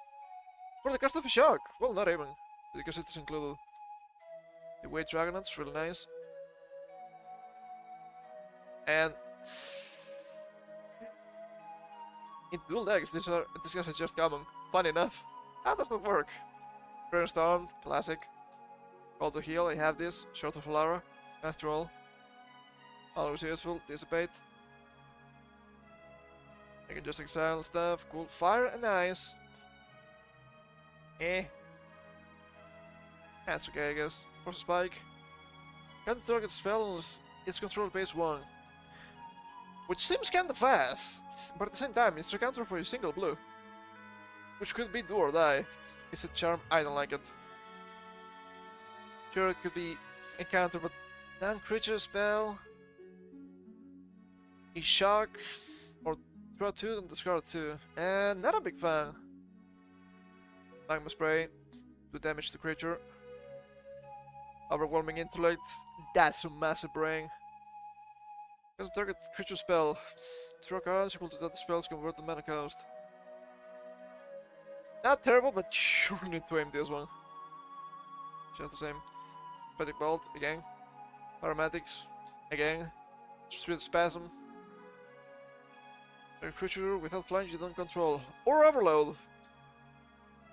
When cast this spell for its overload cost. It's not, you don't add the cost, you pay the overload. So X, now you have 2 X. Fuck you, Thunder Hands.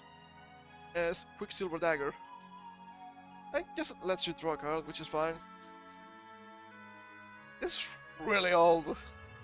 Enchanted creature hands, tap. This creature deals 1 damage to target player or planeswalker. To draw a card. And I know this because they had the old printing in the second-hand store. Funny enough. That's pretty good, I suppose. It's not bad. I don't think it's bad at all. Astrogon Scepter. With imprint. Okay. Whenever the thing enters the battlefield, you may exile an instant card with your converted mana cost 2 or less from your graveyard. Oh! I like that. I like this card. Yeah, that seems to be really expensive. Look at that. 13 doors. That's pretty good. You can pay 2, tap. You may copy the exile card. If you do, you may cast the copy without paying its mana cost. Woo! Pretty good. It's just an artifact. It's just a cheap instant. So you can get a cheap instant that's always useful and keep copying it. I don't know. Lightning Bolt. I guess you could excuse the instant charm here because you're gonna be copying this constantly, and that's good because you have 3 different effects. Even though by itself I think it's weaker. Signet, obviously, and this thing again. Pretty good. I don't really care about Golgari, not gonna lie. Okay, you have Shroom versus Tibalt. I guess Tibalt was not from D&D. This is way too early for that. Yeah, I don't really care about those guys. Here's this monsters hauled up. This could be cool. Here's the Worlds of the Multiverse, White Trail. And the other one, the terrifying monsters lurk along the plains, red green. Interesting. Wow, look at this! So many rares, that's so nice. Let's just look at the rares. Sand Titan, yeah, that guy looks pretty good. Whenever the creature enters attacks, you may return target permanent card with mana value 3 or less from your graveyard to the battlefield. You can return lands with this, for example. That's really nice. Not bad. Oh, this guy's that level up, but not quite because it's a different mechanic. Ring of Destiny becomes a Gifting Spirit with Ace Power and Toughness. 2/2. If Ring of Destiny is a spirit, it becomes a Gifting Spirit Warrior with Ace Power and Toughness. 4/4. If Ring of Destiny is a warrior, it becomes a Gifting Spirit Warrior Avatar with Ace Power and Toughness. 8/8. Flying and First Strike. I kinda like these cards, they're really interesting. It's like level up, but better, in my opinion. You can just play this as an instant. And every time you pay, you have an effect, unlike the level ups. Next one is the mid. That's probably Rick. First Strike and Vigilance. Whenever you cast a spell that targets these guys, use your control, get +1/+1, and trample until end of turn. Yeah, that's nice. I think I've seen this guy before. Oh, I actually like this guy. 6/1 for 6 with haste. Yes, but also has tap. Deals 3 damage to target creature or player. It's just a lightning bolt. You tap for a lightning bolt. That's really nice. Expensive. It is expensive. It's not a mage either. But I like this kind of effects. They're so annoying. There's nothing you can do. Zero creatures that aren't enchanted. They can't be regenerated. Oh. And Notice of War. And creatures you control get +2/+0. Ah, that's okay. What about the monsters? Oh, Pool Kranos? Really? That seems really interesting. Hydra Storm! Hold up, that's the wrong game. I need to replay Symphony of the Night at some point. I only finished it once, funny. That was many moons ago. And Shield Rod and Alucard Shield, yeah, it's pretty strong. Monstrosity X. Pool Kranos World Eater becomes monstrous, it deals X damage. Divided that you choose among any number of target creatures your opponents control. Each of those creatures deals damage equal to its power to Pool Kranos. That could backfire if you're not careful. That's pretty good. Oh, the music. From the beginning. From the beginning.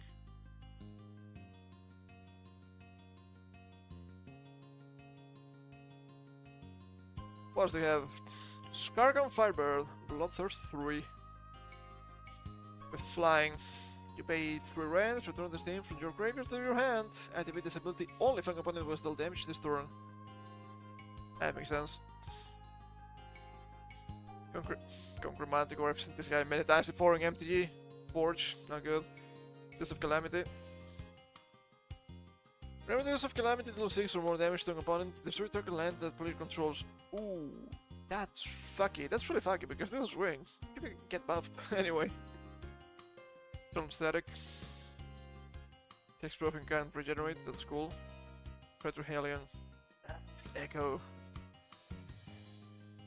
When Crater Hellion enters the battlefield, deals 4 damage to each other creature. That could be a win condition already.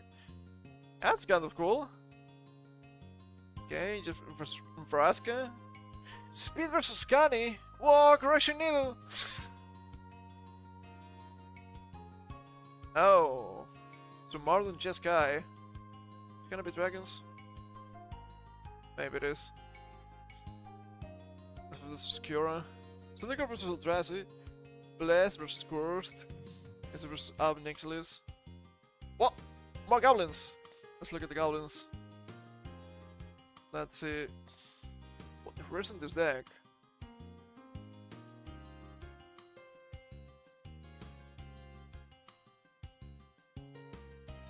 That's 10 rares in a single deck. At the Bloods, Each creature attacks is strong if able.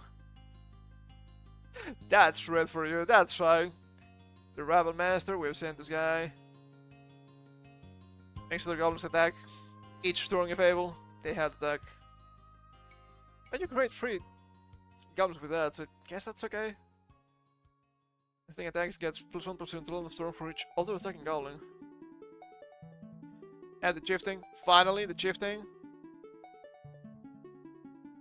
Let's see. Oh. It's so laggy. I don't know. What the hell? Not like this. Oh, it's in Japanese. And I guess the oldest one is actually from my 2010.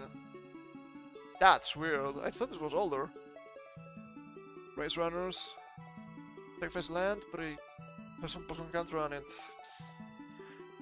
Even if you're on the staff, you may have this thing deal damage equal to the number of +1/+1 counters on it to target player or planeswalker. Oh, that's so fucking annoying.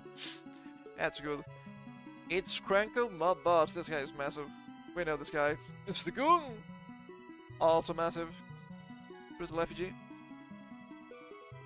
Pay 4, tap, excel this, excel target creature. I guess that can work. Goblin Charbelker? I have it in Japanese. It's actually a word. I wouldn't know then. Look out from the top of your library until you reveal a land card. This thing deals damage equal to the number of non-land cards revealed this way to target creature or player. The real land card was a mountain. This thing deals double that damage instead. Put the real cards in the bottom of your library in any order. That's pretty interesting. That's pretty interesting. That can be pretty good. And tap on creatures that attack this turn. As it's this main phase, there's an additional combat phase followed by an additional main phase. That's good. And the Instigator, of course. This guy's so good. This guy's so massive. Look at this. From the dual decks, $10. That's pretty good. And what about the Merfolk? You guys get expensive cards too? So cost effective. I guess these things are not in production anymore.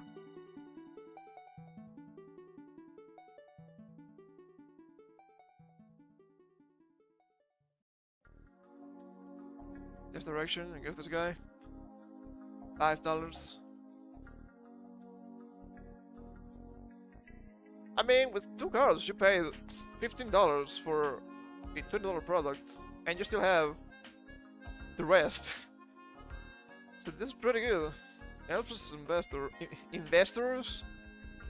They're not commies. Versus investors. Versus inventors with an N. From 2018. Oh, it's Ruri. That's pretty good. Let's see the elves. Oh, Archdruid. This guy's pretty good. My sister used this card. It's pretty nice. Look at this. $8. It was not this expensive back then. I can tell you as much. You can regenerate elves, or you can buff them. Everything with +3/+3 and trample. That's pretty good. Great hero or grand betrayer of the truth of his roots legacy is killed by the fog of the legend. Apparently he became a Pyrexian too, so who knows. But in Guild Lift Dayan buffs elves, okay. Sting attacks, you gain 1 life for each attacking elf you control with Rage. Okay, that's fine. Great Heart Cavalry tonight. This thing enters the battlefield, support 6. Put a +1/+1 counter on each up to 6 all the target creatures. Whenever creature you counter with a +1/+1 counter on it dies, gain to life. That's not bad. Expensive, but it's fine. The Archdruid, always good. Regal Force and Elemental. Regal Force into the battlefield, draw a card for each green creature you control. That's not bad. 336 only. Silver Advocate is nice. And you get 2 of those. And you have a Nature's Herald. You may cast green creature spells as though they had flash. That's pretty good. What about these inventors? Who are these guys? Oh, this inventors appear to be... Is it coded? Okay, let me take a look at the other elves. Only single naturalized, that's kind of ass. What about the sorceries? Is his judgment, support 2, I guess that's okay. Okay. Alright, that's not too bad, next way. Healers and trample. Deals damage equal to its power to target creatures you don't control. I mean, for just 2, that's pretty good. Need this stampede. Okay, not that exciting. Mystic? I think it's in the Mystic. Oh. The fake Llanowar, I forgot. Aberration, Branch Bender, Mystic, Vanguard, or Ezreal's Archers, First Epic Empath. Evelyn Denison, Cross and Tasker, what the fuck are you guys doing here? You're a beast! You're actually supposed to cycle this. Empath. Use random, you may search your library for a creature card with mana only 6 or greater. Interesting. Lift Glider. A different kind of empath? What's going on here? They're so empathic. What happened? I have seen this guy before. It's Larwing after all. I think the battlefield is great too. You reveal the top card of your library. If it's a creature card, put it in your hand. Okay. That's not too bad, I guess. What about the inventors? Goblins! This is gonna be artifacts for obvious reasons. Goblin Welder. Target artifact, the player controls and target artifact card in the player's graveyard. Both targets are still legal. If this ability resolves, that player simultaneously sacrifices the artifact and returns the artifact card to the battlefield. So it's just an exchange. That could be interesting. That could be as well. Oh my god, this is so expensive. Look at this. From the dual decks, 1175. That's really good. Dual Simulacrum. This thing enters, you may search your library for a basic land card. Go to the battlefield tab, then shuffle. When this thing dies, you may draw a card. That's okay. That's okay. After assembly. Finish your upkeep. If you control no tap to summon this guy, return to the summon its owner's hand and create 5 1/1 colorless tapped artifact creatures tokens with flying. That's okay, that's interesting. Pia and Kiernalar. I suppose these guys are related to Chandra, right? It's the same last name. Hits the battlefield, create 2 adapters with flying. Pay 3, sacrificing artifact. Then deals the damage to the target. And 3 mana, it's a little bit expensive. Dagger still played, cool. Whoa, look at this.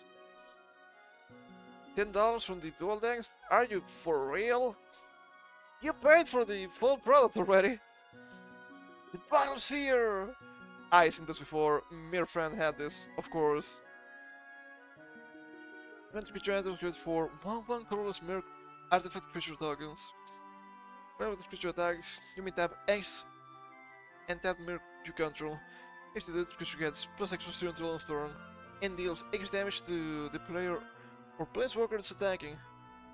It's not bad, but it needs a lot of setup.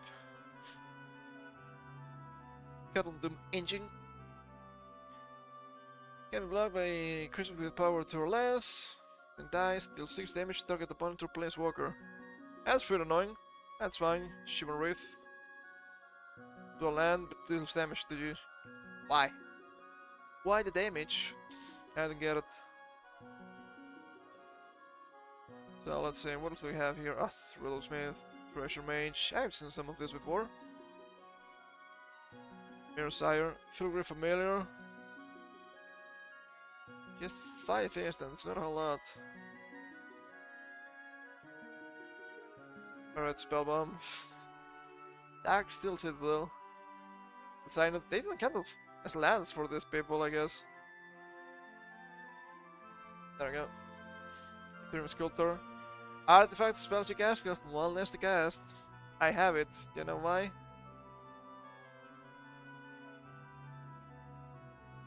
Oh, it's actually not in the dual deck with Deseret. I guess just Alara. Pretty good. Very Magnist. Of course I have this guy. Deseret. That's not too bad. Trinket Mage. Of course I know about this guy. Riddlesmith. Of course I know about this guy. They have it from Scrolls of Mirroring. Treasure Mage. Treasure library from artifact card with converted like a 6 or greater. Reveal it, put it in your hand, and shuffle your library. That's useful. Trophy Mage. Message form artifact with mana cost 3. To the head, that's not bad. Whirler Rogue. 3 tappers. Tap 2 and taps artifacts you control. Target creature can be blocked, destroyed. That's real nice. Poor Gear Crafter. Okay, just creates a double token. Arch Ogre. Sacrificing artifact to deal damage to any target. Yeah, that's okay, I guess. Maverick Topterist. We've seen this guy many times in MTG Forge. Keeps coming at me. Conservative there. I have deal damage to target creature equal to the number of artifacts you control. That could be really good.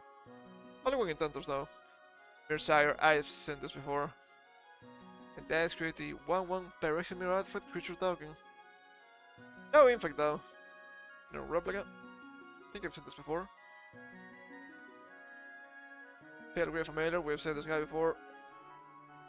Artificer's Epiphany. 2 cards. If you control no artifacts, discard the card. Quick. Galvanic Blast. Holding Sparks. Target creature where X the 3% the number of artifacts you control. I guess you can just tap a guy and kill it. You're gonna have a billion artifacts anyway. If damage to any target by sacrificing an artifact, that's okay. Alright, Spellbomb. It's so old. Yeah, they get them just as artifacts, not just artifact lands. I think it's fine. One of each. By your stuff. Don't target creature, return the exile card to the battlefield under its owner control at the beginning of the next end step. I guess you use it to create more tokens, right? That makes sense. And the last one was from 2018, that's so strange. So... the front line was replaced by Challenger Deck Series. They keep changing the names. Okay, what do you have here? Oh, cool. Arcane Tempo, sure. I will fall for it really fast. Okay, this seems actually really useful. Bunch of 4s. Cannot be that bad. Featuring 10 rares. Well, 1 mythic rare. That's not bad. Deals again with the sideboard. Oh, you've seen these types of boxes now that I think about it. My sister and her husband have two of these types of boxes, not necessarily these boxes. Electromancer, Crackling Drake. Yep, same Drake as in MTG Forge. The more spells you have in your graveyard, the stronger they become. You missed it, Baroon. What? Hold up. Cannot be countered. When you draw a card, this guy deals 1 damage to any target. And when you play an instant accessory spell, you draw a card. I think I had this in my deck. My spell deck. Graveyard Exile! All the time. I mean, I don't think you're gonna exile stuff with this deck, but yes, also in exile. And yeah, like billion spells anyway, so they're gonna be really big. This Recon from Pioneer were big when they came out. I can tell. I'm looking at this and this looks like a really good deck that you could actually build.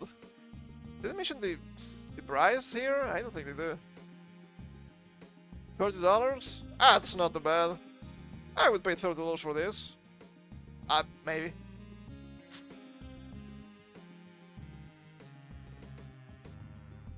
Maybe. I would need to think about it. It's not that bad. The part is important because there's no graveyard hate.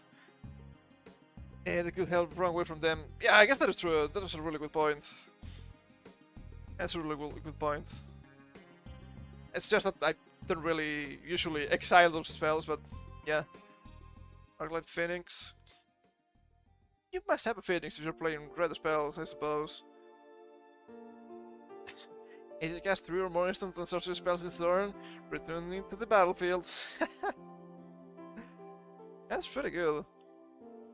That looks really good too. They don't have to be expensive, they just have to be good. Yeah, scry 1 and draw a card. That's pretty good. Critical idea. 4 shocks, why no lightning bolts? God forbid, it might be too good. And I guess I'm missing these 2 guys. Well, not the Phoenix. Murmuring Mystic. Whenever you casting instant or sorcery spell, create a 1/1 Bluebird illusion creature token with flying. I mean, you're gonna be casting spells anyway, so I guess that's pretty good. The Beaver Conjecture isn't. No, I was wrong. I was going to say, isn't immunity happening from the Demon Sabers? No, that's Hirari with an H. Return target instant cards from your graveyard to your hand. Return sorcery card. Golden Storm. Whenever you cast an instant or sorcery spell, copy it. I'm not a big fan of sagas, but this one is pretty good. This deck isn't still pretty playable today, even. Go to the deck with some changes. Yeah, well, I shouldn't be surprised by the power creep, but yeah, this looks really playable. Of course, you might want to change some stuff, like why have shock when you can have lightning bolt? You might play around with some of the lands and whatnot, maybe add some counters, the usual stuff, right? But it looks pretty good. Bunch of negates. Let's see the sideboard. Disdainful stroke. Encounters target creature with numbered mana cost X. It wouldn't be blue if it wasn't annoying. For a cannonade, is this S4 leg? Nobody's going to understand that one. 2 damage to each non-pirate. Okay, I guess you could be playing pirates too. It's still engaged the archetype. Human fire. Only from Dominaria, strange. Damage to target creature if it was kicked. 4 damage. A little bit too expensive. Most thing only Modern and Legacy, not Pioneer. I guess that makes sense. I don't know too much about all of the meta games. There's a lot of them. There's like double the amount back in my day, so that makes sense. Some lists use Wild Slash. Yeah, there are similar spells. There's also was it Wizard's Lightning? Might be ill-advised in this deck. Which is pretty much a lightning bolt, but only if you have wizards. But only 4 that's fine. We're not really following the last few months. I haven't been following the last decade. So, I don't really have any idea. What do you mean, Cowboy Bebop? What the fuck is this? Well, it's the current thing, so it only makes sense. But I've been playing MTG Forge recently, so I've been getting just a wave of information. And also a wave of hate, because everything's just all for the money. Hold up. It was Wither's Lightning, I think? I might be wrong. Yeah, that one. Because 2 less to cast if you control a wizard. 3 damage to any target. I don't know if this is legal or not. It's legal in Pioneer. If you're running wizards, maybe good. Spring with Cowboy Bebop card has gotten a lot of collabs. I'm kind of excited for Final Fantasy because I like Final Fantasy. I would never buy them in real life. I'm not giving my money to to Wizards of the Coast. Not like this. I've also seen some Mr. Krabs. I've also seen some Hatsune Miku. My goodness. My goodness. Okay. More goblins! Lightning Strike. I guess Lightning Strike also makes sense. I guess you also mentioned something else. Wild Slash? I don't know the card. I was in this card. It's nice substitute, I suppose. Wild Slash, let's see. Wild Slash.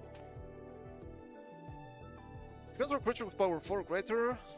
Damage can't be permanent. 2 damage to target creature or player. Yeah, that's okay.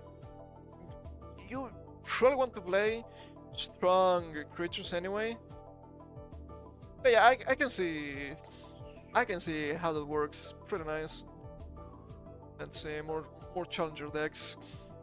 Thing is, I've been playing MTG Forge and was like, dude, I remember the preconstructed decks of a long time ago. And since I pretty much finished the game, because I did most of the content, I had to take a look at how those decks evolved with time. As the one saying ending, right? But finish. Is this what we just saw? No, this is different.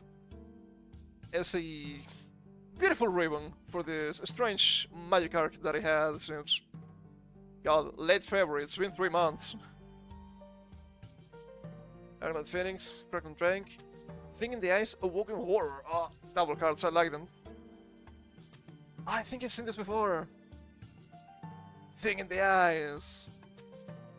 Defender. This creature enters with 4 ice counters on it. Ice, baby. Whenever you're casting instant or sorcery spell, remove an ice counter from this creature.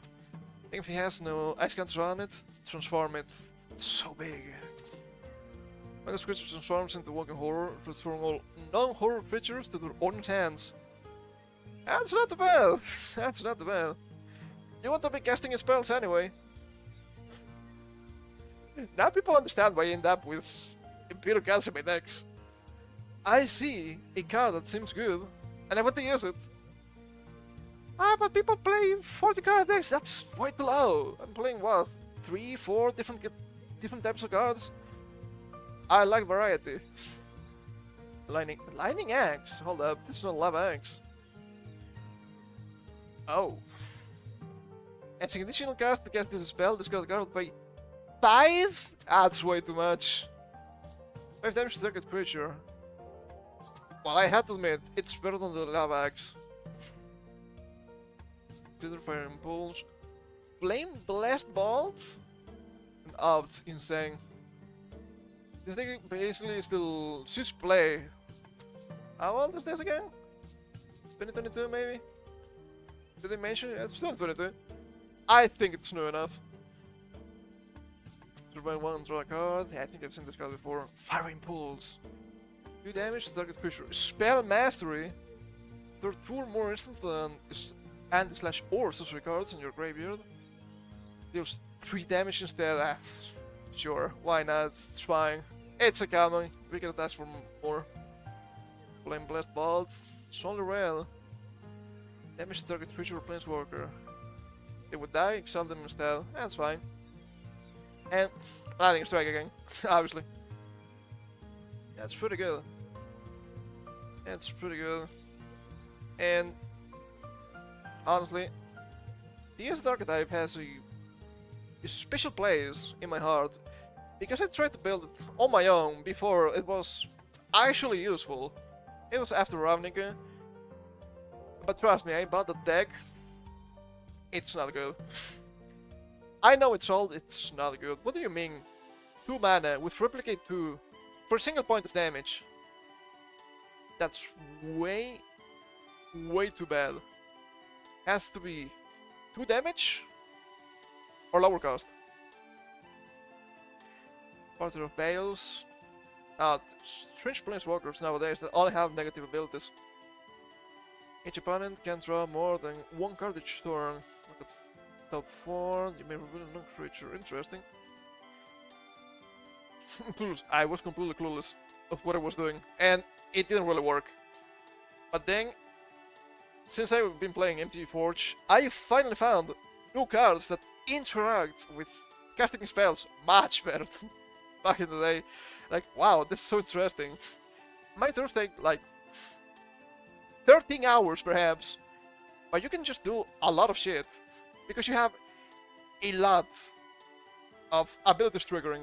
That's always good. Did you know that I like playing RPGs? I like number go up. Only makes sense. 3 damage to each creature, that's kind of nasty, only for 3? That could kill you though. 4 damage to target creature. Could die exiled. That happens a lot. So true. So true. And God, if you see the MTG Forge mods, you will understand I don't play to win, and that's my main failure as a player. I play to build my deck, so it becomes big and strong. It's not an RPG, I shouldn't do that. But then so, feeling you like it, 1000-Year Storm. Is that a card? Is that a game? I have no idea. 3 damage target creature, destroy target artifact. That's okay. Ace of Surgery. It's a card. Let's take a look at it. Counter target sorcery spell. My goodness. Mystical Dispute. Curse the cast if it targets a blue spell. Can't target the spell unless it's console based 3. Not bad. No. That was a mistake. I clicked Poker Rogue. That's a bad idea. I haven't played in more than a year. 1000-Year Storm. Whenever you're casting instant sorcery spell, copy it for each other instant and sorcery spell you've cast before in this turn. You may choose new targets for the copies. I like it. I actually like it. A little bit expensive, but I like it. There was also the other one that I thought was fucking beautiful. Just red. I don't remember the name. I think it was something like Bombardment? Arcane Bombardment. Whenever you cast your first instant or sorcery spell each turn, exile an instant or sorcery card at random from your graveyard. Then copy each card exiled with this. You may cast any number of the copies without paying their mana costs. That's pretty good. Why not both? Why not both? And this is really strange, because when I play games, normally, I don't like mages. I don't like spellcasting. But here it just tickles my fancy, because you can trigger a lot of shit. That's really good. I like triggering abilities and all that. I was looking at the challengers. Still going with the Ravnica names, which is really funny, because back in the day, people didn't really use the names of the archetypes from Alara and Boros. In my group, I was the first to tell people to do that because it made sense, and now it's common. Still like one of those, too much mana to do something really powerful. But Alon doesn't do anything, yeah. That makes sense. Sterling Strategy seems like a card that you might like, because it seems like you are a Commander player. I've never played Commander, I don't know how it works. Funny enough. I'm the kind of guy that plays Control. At the beginning of your upkeep, exile the top card of each opponent's library. How is this red? This should be blue. Until end of turn, you may cast spells from among those exiled cards. You may spend mana, so it's where mana of any card to cast those spells. How is this not blue? Not racist enough. A friend of mine actually played. I don't think he plays anymore, but he played for far longer than I did. Commander. His excuse was, well, you can make really good decks for really cheap, and you don't have that strange power spike of having 4 copies of everything. You never knew Arcane Bombardment? Yes. I've seen a lot of strange cards in MTG Forge Adventure. I didn't use it. Because it's slow and too expensive. And in that game you need to be really fast. If you're not fast, you're probably dying. Not blue because it exiles until end of turn and has the chaos effect. Yeah, I guess that's a good point. Commander Legend, that makes sense. Is this from Commander too? Doesn't seem like it. Oh, others from Thunder Junction, Commander. I guess it is. I'm just the kind of guy that plays whatever, usually, but... yeah. Shoulder's killing me. Getting too hot. Yeah, this is getting really hot. And it got quite hot today. It's gonna be even worse tomorrow. Didn't need to run my fan, so that's always good. Oh my god, you guys have the rest still? Is this still in play? Oh my goodness, this is so old. Well, it's not that old. I don't remember this from Innistrad. Some people use it against me, I don't like it. I don't like black cards, they're so annoying. I will be racist against black decks. You cannot stop me. Blue and black. Cannot be much worse than that. Only 4? Why only 4? I guess they're running 4 each time, I suppose. Right, those vampires. Mono white aggro. Is this white Winnie? Probably not. Monk of the open hand. This is D&D. Holy shit. Hold up. Elf! When you cast your second spell each turn, put a +1/+1 counter on Monk of the open hand. It's a counter, so I like it. I don't like temporary effects. There's a bad thought size, but still 6 play sometimes. It's cheaper. It is White Winnie, and this was a menace. Really? Well, there are no cards. It also has 3 paladins, so they can become really big. No, so much for a Winnie, huh? What do you mean, Winnie? Yeah, there's a 4/4. What is going on?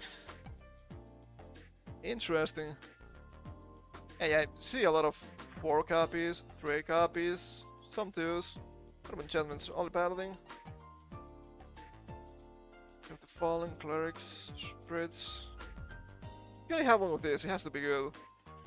Mythic rare. When this thing enters the battlefield, you may pay 1 in a white. Any number of times. It's kind of a multi-kicker. We discussed 1 or more times. Put as many battle counters on Intrigued Adversary. Creatures you counter will get +1/+1 for each battle counter on this guy. Well, that's pretty good. Maybe that it's small creatures, not that it has a low amount of cards. Oh, yeah, that's what it meant. But is it really gonna be small creatures when they get +3/+3? Thanks to all the paladins? That's really big.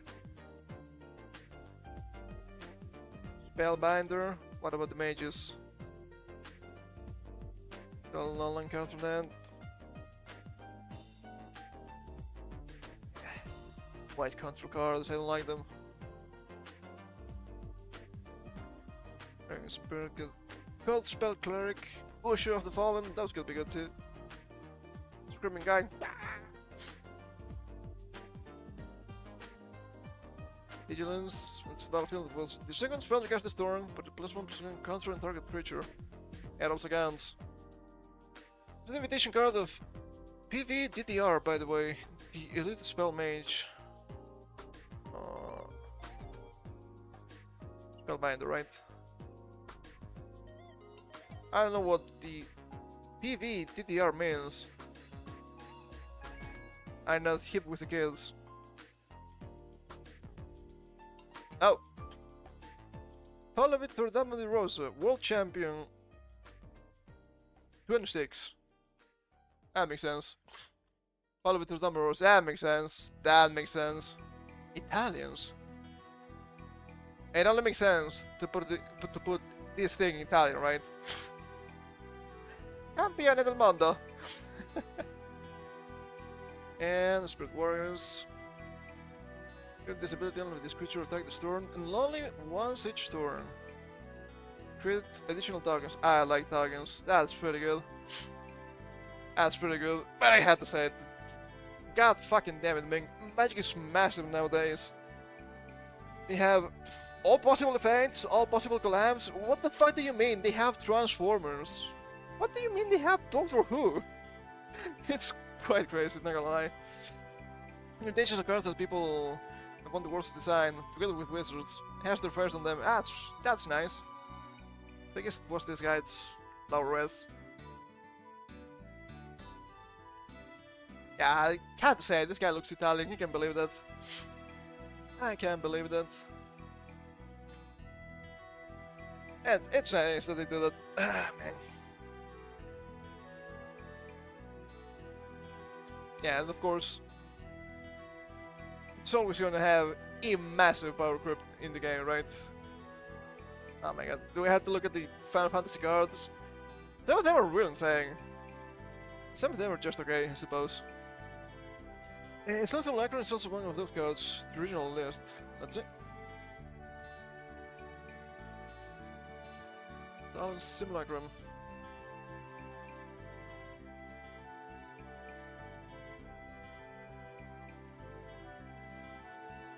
Oh, it has to be this one, right? Because this actually looks like a guy.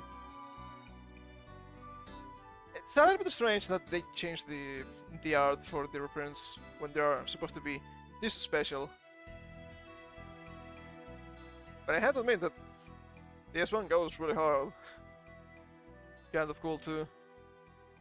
And happy-go-lucky version of Doctor Who. I guess it's a lot of money. Yeah, it's just really popular. Yeah, it makes sense with this reprints. It's not that bad. It's not that bad. I've seen this before, thanks to the... It was covered in the dual decks. So it's this one from the... Was it the Inventors? As well as the Inventors, yeah. Oh man, it's really fun to see that Wizards of the Coast is usually losing money with their products, and pretty much just Magic makes money. that explains a lot. I don't think the game is going to collapse or anything. But I have to admit, I wish they didn't have some of the strange collabs. It's out of left field. D&D, it makes sense. Some games like Final Fantasy, sure I can see it. Even the Fallout set could make sense. You have some other stuff that's just random bullshit go. Just pay me money. SpongeBob? Ah, SpongeBob am I. I do love money. Mr. Krabs is in the game? Well, I would say Mr. Krabs actually in the company. Warhammer, that's Games Workshop, right? Warhammer, I think, also kind of makes sense because they had the intro sets, and they're a little bit strange to use some cards, and they're also a little bit strange in the human soldiers. I gotta go have fun looking at the decks. I'm about to finish too, so thank you for coming, Fel. I was just trying to wrap up right now with some sort of my ended thoughts with Magic after more than 10 years without playing. And I understand that they do need money, right, and all that. But at the same time, I guess I'm gonna talk more about this on Saturday for a completely different reason. But they keep changing the game to something that doesn't really make sense, something that doesn't really have an identity, or at least doesn't have an identity to me. It looks quite strange. And sure, they need money, but at the same time, it ends up becoming something completely alien. So no matter what, it's gonna be bad for the OG fans of the hobby, I feel. Because sure, you have more cards, but the feel you had while playing normally back in the day is not there anymore. The same fun is not there anymore. Because they need to keep pumping insane amounts of content to make a profit. They need to keep pumping a bunch of stuff that doesn't necessarily make sense.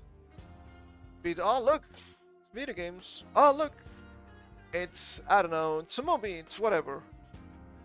And you end up in a really strange situation when they start selling you shit that doesn't hold any actual value. I remember a couple of years ago, even though I wasn't really following Magic, I was following some people that happened to be kind of into Magic, and they were mentioning they have these strange, I suppose, pack with classic cards. Oh, it's the Black Lotus and whatnot. But they were not even legal to be played, and they were really expensive. At some point, you had to say, stop, get some help, I don't like this. And that's not something with video games, funny enough. Because video games go that way too, and it's really, really painful. Oh, but they need to keep selling, to keep pumping shit up, shit out, I suppose. Sure, but even worth it if the new shit is even worse or just bad? I don't think it is. I don't think it is. And yes, that's gonna be a theme for Saturday when we get to read news. It's gonna be a thing. It's gonna be a thing.